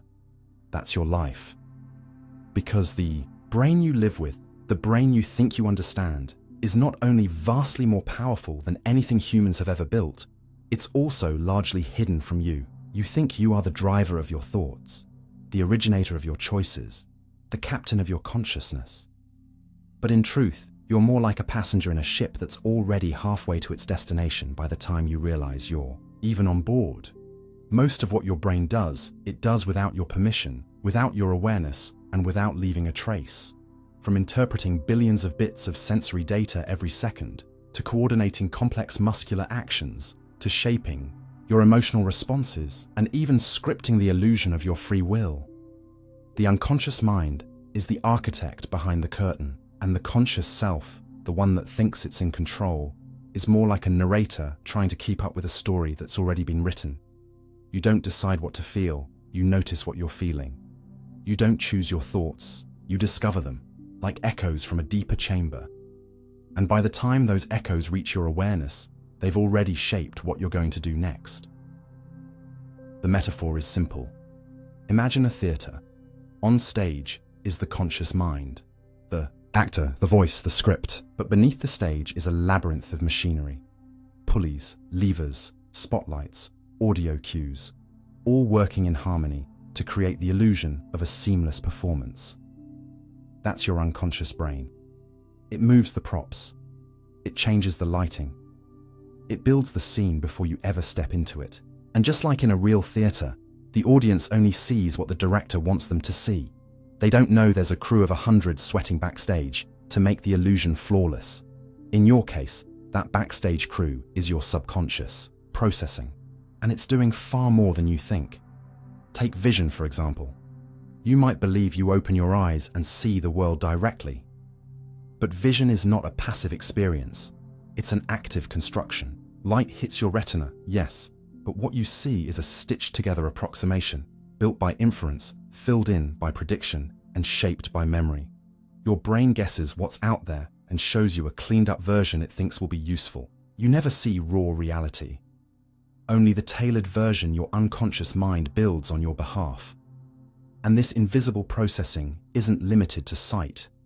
It's in your hearing, where your brain fills in missing sounds. It's in your memory, which isn't a replay, but a reconstruction. It's in your emotions, which emerge from ancient unconscious circuits long before your rational mind can explain them. The feeling of fear, for instance, can rise in your body before you ever know what you're afraid of. Your pulse quickens, your stomach tightens, and only then does your conscious mind invent a reason. Like a news anchor reading headlines after The event already happened. You are always a few seconds behind. And those seconds are everything. They're the gap between stimulus and response, between trigger and behavior, between life and the story you tell yourself about life. Even your decisions, the things you swear you choose, often arise unconsciously. In famous neuroscience experiments, researchers have been able to predict which button a person will press, left or right, several seconds before the person reports making the decision. The brain shows activity in the motor cortex before the subject becomes aware of wanting to move. What does that mean? It suggests that your choice was already on its way, already brewing in the dark, long before you claimed it. And this discovery doesn't just shake our confidence in free will, it reshapes our entire sense of identity. If we are not the ones steering, then who are we? Are we observers, commentators, or just the tip of an iceberg floating on a sea of hidden mechanisms? Let's go deeper. Your brain is constantly absorbing patterns of language, of social dynamics, of environmental cues, and adjusting your behavior accordingly without you ever knowing. You walk into a room and instantly feel tension. You meet someone new and feel drawn to them or repelled, with no idea why. You get a gut feeling not to trust someone. You avoid a street corner without knowing it's because a shadow reminded you of something traumatic. These are not divine signals, they are computations. Your brain calculates risks, predicts outcomes, matches current input against past data, and prepares your body to act, all while you believe you're just going with your instincts. But instinct is not magic. It's math. It's biology. It's a billion neurons whispering to each other in silence, crafting the world you think you see. Now ask yourself, what else is your brain doing without your permission? It controls your heartbeat. It regulates your breathing. It adjusts your pupil dilation based on emotional state. It activates the immune system in response to stress. It files memories while you sleep. It prunes connections you no longer need. It creates the sense of you, a coherent narrative self, out of fragments, habits, and scattered neural activity. And it defends that narrative fiercely, even when it isn't true. The unconscious mind doesn't just manage background tasks. It shapes your reality. It decides what's important. It hides contradictions. It smooths over the chaos. It lies to keep the illusion alive. But it does this not out of malice. It does this to help you survive. Because consciousness is expensive. It's slow. It's resource intensive. The brain only uses it when absolutely necessary. Like a flashlight. In the dark, most of the time it operates in the shadows. Think about how much you do on autopilot. Driving, walking, typing, scrolling, even talking. Once learned, behaviors get delegated to unconscious circuits. That's efficiency. That's evolution. But it means that your waking life is often lived by a part of you you don't even know. And that part of you, that vast, silent, invisible intelligence, is in charge. It always has been. So what should you do with this knowledge? Panic? Deny it or embrace it as a humbling reminder that you are more than what you think, that you are not just the voice in your head, but the machinery beneath it, that the real you is not a single spotlight, but the entire stage. Your unconscious mind is not your enemy. It is your foundation, your protector, your builder. It may be hidden, but it is not lost. And if you learn to listen to its whispers, to your instincts, your dreams, your body, you may find that understanding doesn't always come from thinking harder. Sometimes it comes from quieting the noise and letting the deeper processes speak. Because beneath the words, beneath the logic, beneath the polished thoughts you present to the world, there is a vast, unconscious ocean. And you, the conscious mind, are just the ripple on the surface. You are not separate from that ocean. You are its echo. Your thoughts can be influenced just by your posture. Think of your body as a tuning fork. Every movement, every gesture, every position, a subtle vibration that echoes into the vast hallways of your mind. We like to believe our thoughts live in the sealed chamber of the brain, untouched by posture or poise, insulated from the angle of our spine or the position of our chin. But this belief is not only false, it blinds us to one of the most intimate truths about being human. that your body is not separate from your thoughts. It is the theater in which they unfold. The way you sit, stand, slump, or stretch isn't just a physical habit. It's a signal, a silent language the body speaks to the brain. And the brain, listening carefully, responds not with words, but with feeling, expectation, mood, and belief. A lowered gaze can dim your optimism. A hunched spine can amplify your sense of defeat. A puffed-out chest can invite confidence like a well-rehearsed lie that becomes the truth. Posture is not passive, it is persuasive. You can think of it like an orchestra conductor. Posture is the conductor's baton, waving above your nervous system, setting the rhythm, calling forth emotion and tempo. When you collapse your shoulders and cave in your chest, you're not just compressing your lungs, you're whispering to your brain, "We are small, we are losing, we should be quiet." And the brain, always eager to serve its master, starts dimming the lights. Less dopamine, less serotonin, less spark. You feel sad, not because the world has changed, but because your body has shifted into the shape of sadness. The feedback loop is seamless. Your physiology speaks, your psychology listens, and then answers back, forming a circle that can spiral upward or downward, depending on what you embody. This isn't metaphor, it's measurable.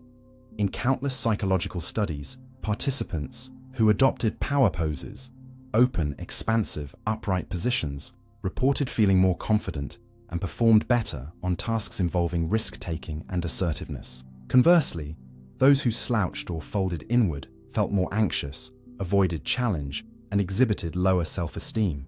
Even hormone levels followed the curve of the spine, testosterone rising with confident posture, cortisol swelling in states of physical withdrawal. Your body chemistry is not fixed. It dances to the tune your posture hums. And this means that thoughts aren't born solely from cognition. They emerge from position. Let's imagine a bridge, a narrow wooden one stretching across a deep ravine. You approach it with your shoulders back, head high, feet firm. Your brain reads your stance.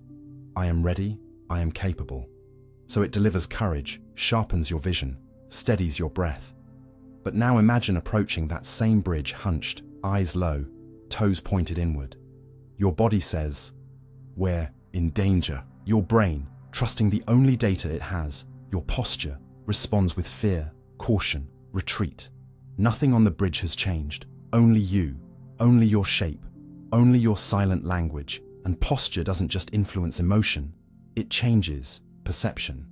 People asked to sit upright while evaluating themselves report higher self-respect than those asked to slouch. Children who stand tall while learning show improved memory retention. Elderly patients who begin physical therapy not only move better, they think more clearly. Posture shapes thought like the banks of a river shape its flow. You may believe you're choosing your mindset, but often you're simply adopting the mental weather created by the sky of your body. And here's the strange part. It's not just about grand gestures. Even the smallest muscular shifts matter. The angle of your neck while texting can increase strain and subtly elevate stress.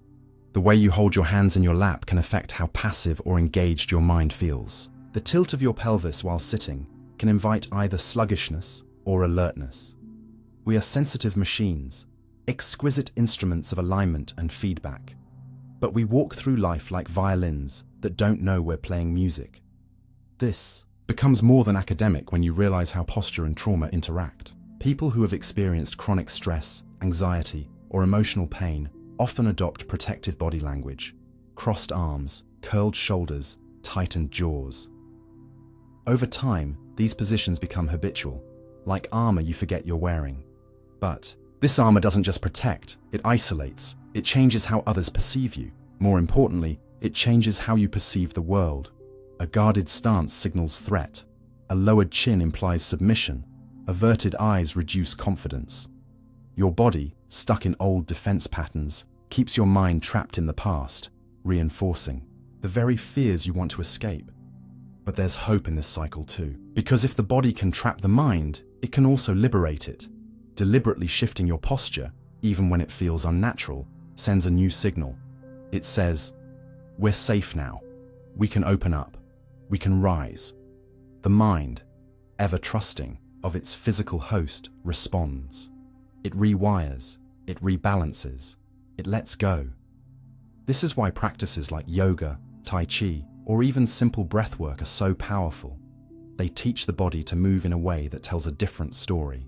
Not of fear, not of contraction, but of openness, fluidity, and strength. The body reclaims its voice, and the mind listens in awe. In this way, posture is not just about spinal health or etiquette. It's about identity.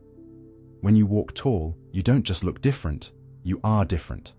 When you slump, you don't just seem tired. Your brain begins to feel tired. Your posture becomes a prophecy. And just like all self-fulfilling prophecies, it can be rewritten. You are not locked into the pose life gave you. You can choose your stance. You can lift your chin not in arrogance, but in defiance of invisibility. You can uncross your arms not to be vulnerable, but to make room for connection. You can lean forward not to chase something, but to meet the moment halfway. These gestures, small, physical, silent, are the poetry of embodiment. So next, time you feel trapped in a spiral of anxious thought, don't just reach for affirmations, reach for your spine. Next time self-doubt clouds your judgment, don't just argue with it. Stand up. Feel the ground beneath your feet. Let your breath open your chest. Look outward. Stretch upward. The message is simple, ancient, and profound. Change your posture and you change your path, because thought does not exist in a vacuum. It lives in your muscles, in your jawline, in the space between your ribs. Your ideas, your moods, your confidence, all of them rise from the throne of your posture. And when you begin to treat your body not as a passenger, but as a guide, when you listen to its shape, its slope, its stillness, you may discover that clarity, courage, and even joy were never out of reach. They were simply out of alignment. Some people don't recognize their own reflection. Imagine standing in front of a mirror and seeing a stranger, not metaphorically, not in the poetic way people talk about losing themselves, but literally, as if your mind can't draw the connection between the face in the glass and the person you are. That moment, that rupture, isn't just confusion. It's a breakdown in the bridge between self and surface, between identity and image. There's a rare neurological condition called mirror self-misidentification, where this happens. People look into a mirror and sincerely believe they are looking at someone else. Not because they've forgotten who they are, but because something deeper, something silent and automatic in the brain has stopped linking their sense of self to their visual reflection. But here's the twist. You don't need a rare disorder to experience this disconnect. In a quieter, more subtle way, we all do. You've walked by a window and caught your own reflection and paused, unsure. You've stared at a photo of yourself and thought, that doesn't look like me. These aren't flukes, they're glimpses, clues that your self-image is not as stable, not as rooted as you think. Your brain doesn't store a perfect picture of you. It stitches one together, piece by piece, day by day, memory by mood. And sometimes the patchwork doesn't line up. Sometimes the emotional version of who you are, the version you carry in your mind, doesn't match what the mirror returns. The brain stutters, the link falters. You see yourself and don't. In truth, your reflection is always a delayed reconstruction. Your eyes receive light, your brain interprets that light, and what you see is more prediction than perception. You think you're looking out, but you're also looking in and through. The mirror may show your face, but your mind shows your idea of yourself. When those two don't match, when your posture, your expression, your age, your weight, your mood contradict the self-image your brain prefers, you feel that strange dissonance. That who is that moment? It's not the mirror lying. It's the brain glitching, hesitating, choosing between two versions of you, the one you were expecting and the one that is. And this disconnection is not just visual, it's emotional. For those who suffer from depersonalization or derealization disorders, the reflection becomes alien not because of memory failure, but because of a deeper philosophical fracture, a feeling of being unreal, like a ghost haunting your own body. You know it's your face, but it doesn't feel like it. You raise your hand, and the mirror responds, but it feels performative, distant, like watching someone else puppeteer your movements. This experience, terrifying as it sounds, is not limited to those with diagnoses. Anyone under extreme stress, trauma, or prolonged disconnection from themselves, from their values, their desires, their truth, can begin to drift.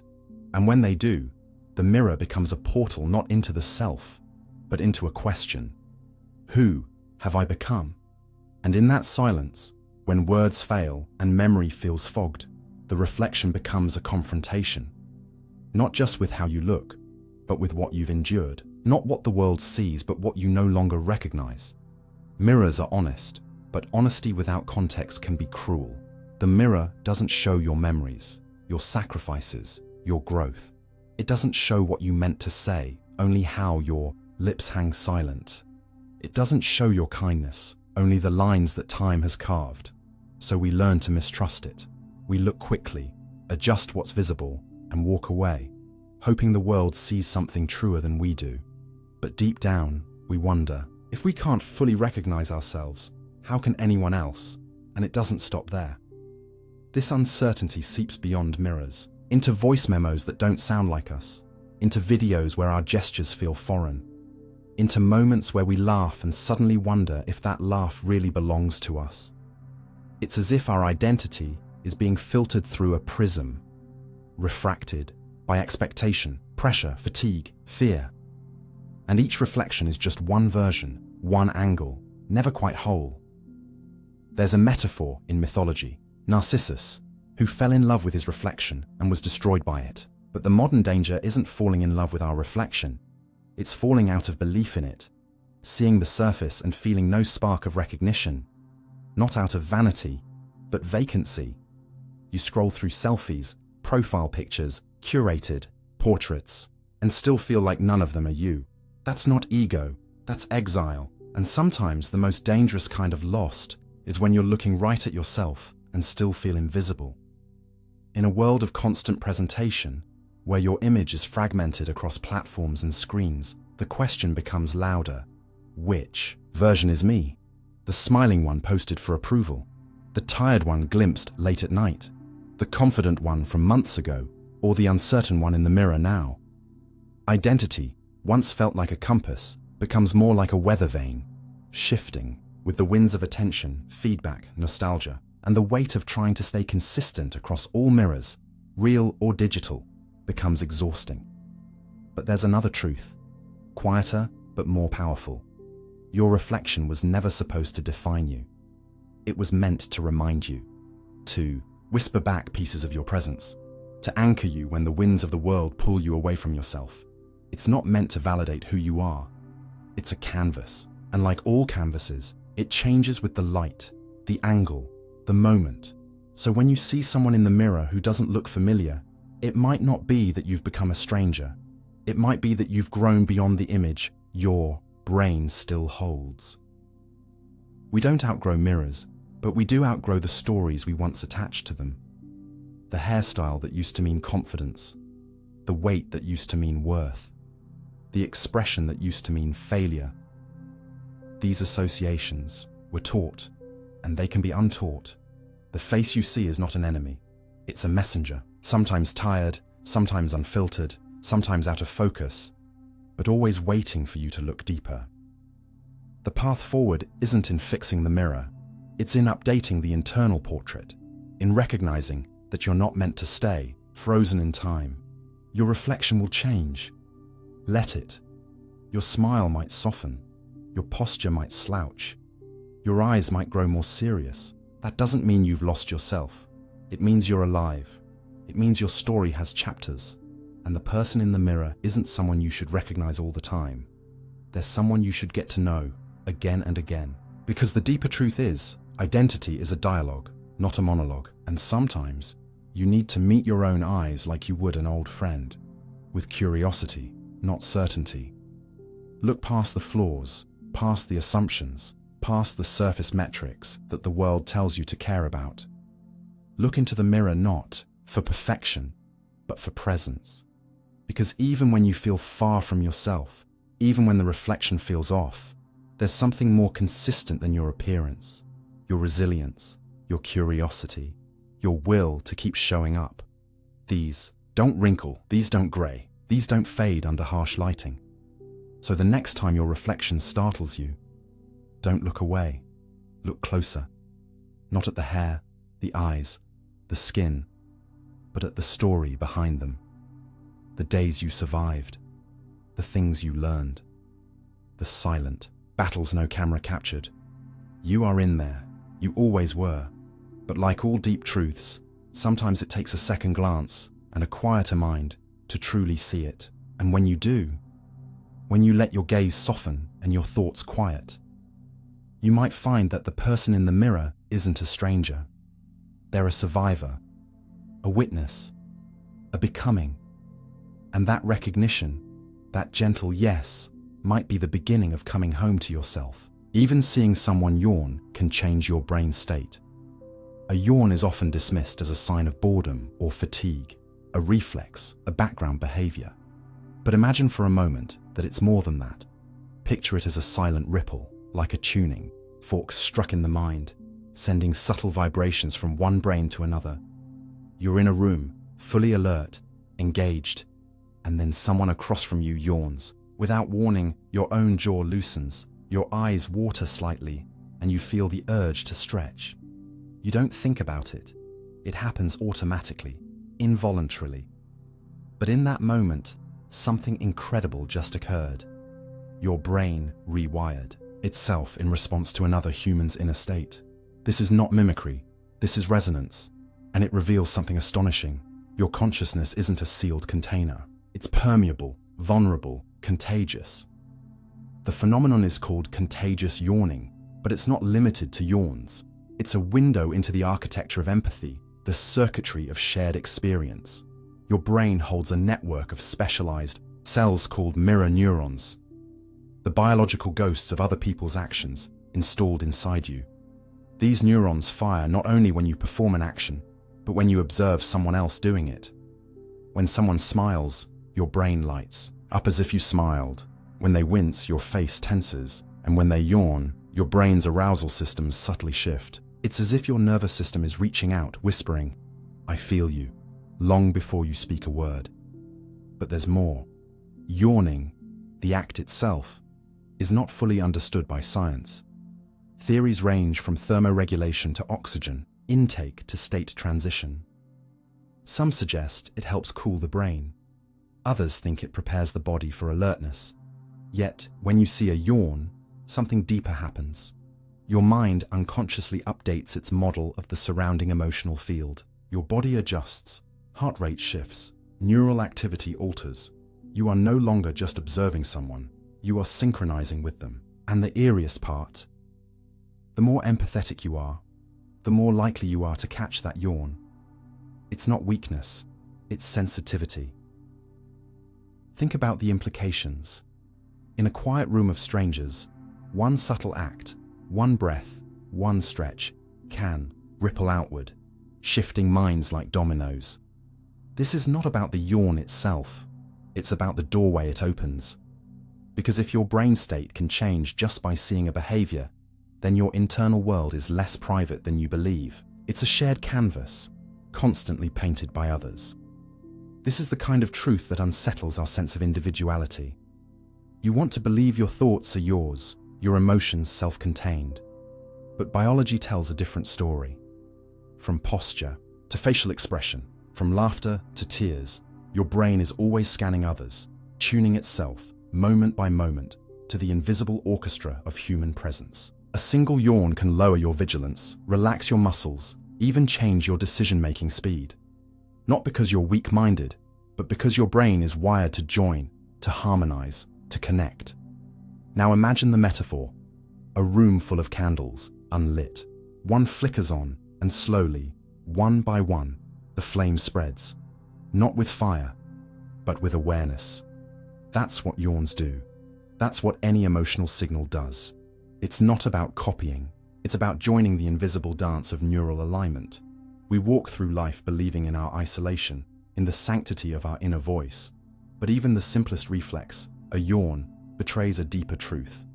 We are social creatures not by choice, but by design, and it doesn't stop with yawning. Studies show that watching someone experience pain activates your own pain centers. Watching someone relax can reduce your cortisol. Watching someone triumph can give you a dopamine surge. Your emotions are never truly yours alone. They're shared signals bouncing through bodies, through eye contact, through breath. In this way, consciousness isn't a solo act, it's a choir, and the yawn, that's just one of its quietest notes. So next time someone yawns and you feel the tug in your own jaw, don't laugh it off.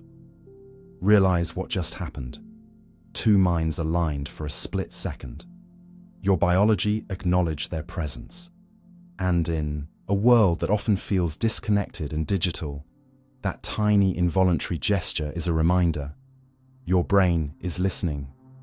Not just to you, but to everyone around you. Because the truth is, the more we understand about yawns, the more they resemble something spiritual, a breath shared, a brief transmission, a pause in the noise where two nervous systems acknowledge each other without language, without thought. It's intimacy disguised as reflex. And here's where it becomes even more uncanny. Contagious yawning exists in some animals too. Chimpanzees, dogs, even birds have been shown to catch yawns. But it's strongest between those who share a social bond. Your dog might yawn when you do, not because they're tired, but because they feel you. What does that say about us? That empathy might predate language? That the roots of emotional synchrony go back further than civilization itself? And if that's true, if the seed of connection is older than words, then maybe yawning is one of the last pure behaviors we share, unpolished by performance, unshaped by image. It just happens.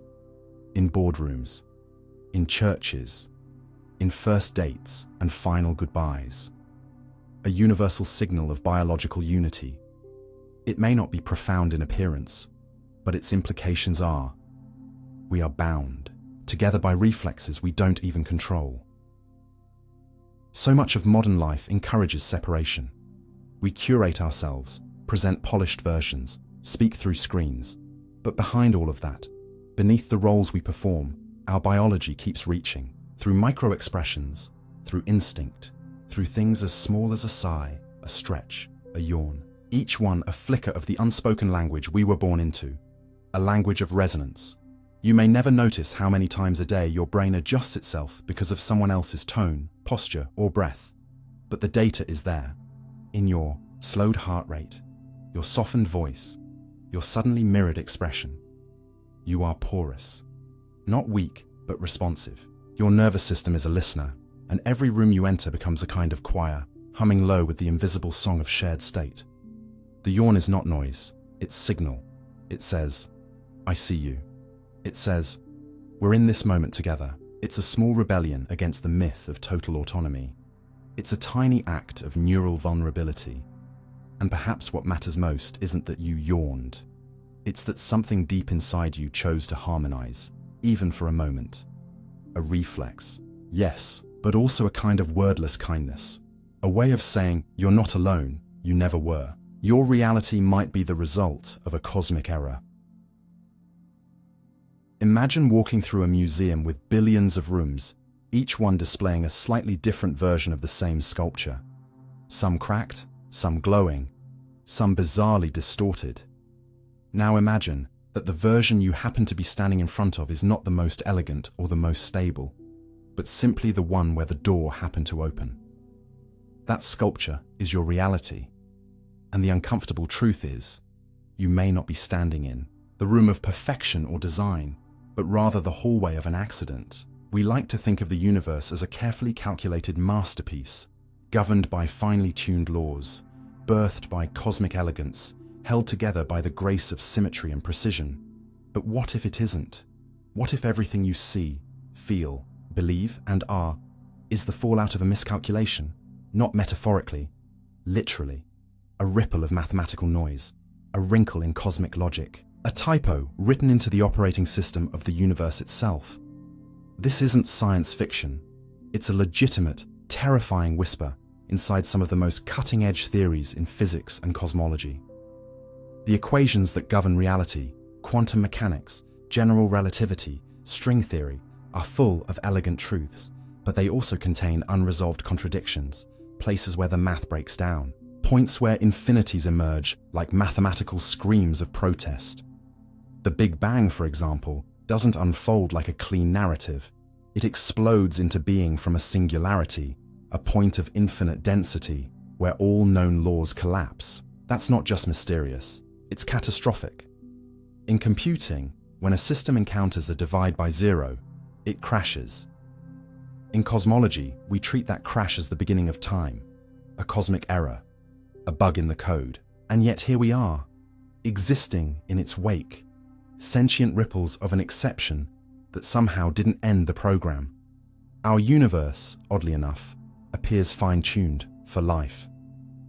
Change the mass of the electron just slightly, and atoms wouldn't form. Tweak the strength of gravity by a fraction and stars would never ignite. Too much dark energy, and galaxies would be ripped apart. Too little, and the universe would collapse back on itself. It's as if reality balanced on a razor's edge, and yet held its pose. This has given rise to the anthropic principle, the idea that we can only observe a universe capable of producing observers. But there's a darker implication buried inside. Maybe the universe isn't perfectly tuned. Maybe it just happens to be good enough in a multiverse of endless failures. Maybe this version of reality was never supposed to work at all. It just stumbled forward like a broken watch that accidentally tells the right time. Let's shift the metaphor. Imagine a vast machine generating universes like lottery numbers. Trillions of combinations roll forward. Most produce chaos, stillbirths of existence that never even form a proton. But one day, by error or accident, a pattern emerges that stabilizes just long enough to develop complexity, structure, awareness. Not because it was meant to, but because, statistically, even errors can yield strange successes. You are living inside that statistical outlier. You are the consciousness that bloomed in the ruins of a failed simulation. You are the flower growing out of a software glitch. What's more unnerving is how the very structure of quantum mechanics seems to suggest that reality isn't fixed until it's observed. Particles don't exist in a defined state until they're measured, until something looks. It's not that the universe is waiting for you, but that without conscious interaction, its foundations remain in flux. Reality, as far as we know, collapses into existence through feedback loops with the mind. What if that entire mechanism, that observer-dependent model of the universe, is itself the result of corrupted logic? What if consciousness was never supposed to happen, but the system glitched in such a way that awareness was born like a flickering artifact on a corrupted screen? And it's not just physics that hints at chaos beneath the surface. Biology too contains strange footprints of error. DNA, the code that makes you, is riddled with redundancies, mutations, and failures. The human genome is full of non-coding sequences, evolutionary scars, and leftover junk that doesn't contribute to your survival. Your brain, the seat of your reality, is fallible, prone to illusions, subject to biases, and dependent on neurotransmitters that evolve through trial and error. You hallucinate consistency. You conjure narrative. You invent selfhood. Not because it was designed that way, but because it somehow functioned well enough not to die out. Every thought you've ever had might be built on biological improv. Your memory is unreliable. Your perception is filtered. Your emotions often misfire. And yet, you continue. You persist. You believe in the solidity of your experience, all the while surfing a wave of neurological chaos. Now, zoom back out. Imagine the cosmos again, not as a brilliant cathedral, but as a junkyard with one flickering light bulb that still works. That flicker is your universe, not because it's the best, but because it's the only one you can see. This is the cosmic error theory, the suspicion that reality is not optimized, not chosen, not even meaningful, but rather possible. And possibility, when played across enough iterations, eventually mimics intention. This perspective doesn't diminish existence. It doesn't make life less valuable. In fact, it does the opposite. It makes every breath more miraculous. If you are the product of a cosmic typo, If this universe was never meant to stabilize and yet did, then every sunrise is an accident that chose to be beautiful. Every moment of joy is a glitch with rhythm. Every expression of love is a symmetry that arose from noise. You are not meaningless. You are improbably real. But this line of thought also challenges something deeper: your craving for purpose. Humans are storytellers. We need reasons. We need arcs. We search for grand narratives because we are wired to organize chaos into coherence. But perhaps the greatest act of courage is to live fully in a world that may not have a script. To find awe in randomness. To create meaning in a place that may never explain why it allowed you to exist. Maybe the gods didn't build the universe. Maybe the universe didn't even mean to build itself. And yet, here you are, thinking, wondering, hoping, inside the residue of an accident that became everything. In the end, whether reality is a masterpiece or a malfunction doesn't change this. It's yours. The stars still shine. The neurons still fire. The silence between thoughts still hums with the possibility of becoming. And if this is all a cosmic error, then it is the most profound, poetic error imaginable, one that dreamed up music and mathematics, laughter and longing, stories and stars, all from the broken code of infinity trying to make sense of itself. So next time you look around and feel overwhelmed by the improbability of it all, remember, you are not here because the universe was perfect. You are here because even chaos, when given enough time, can accidentally create something that feels like home.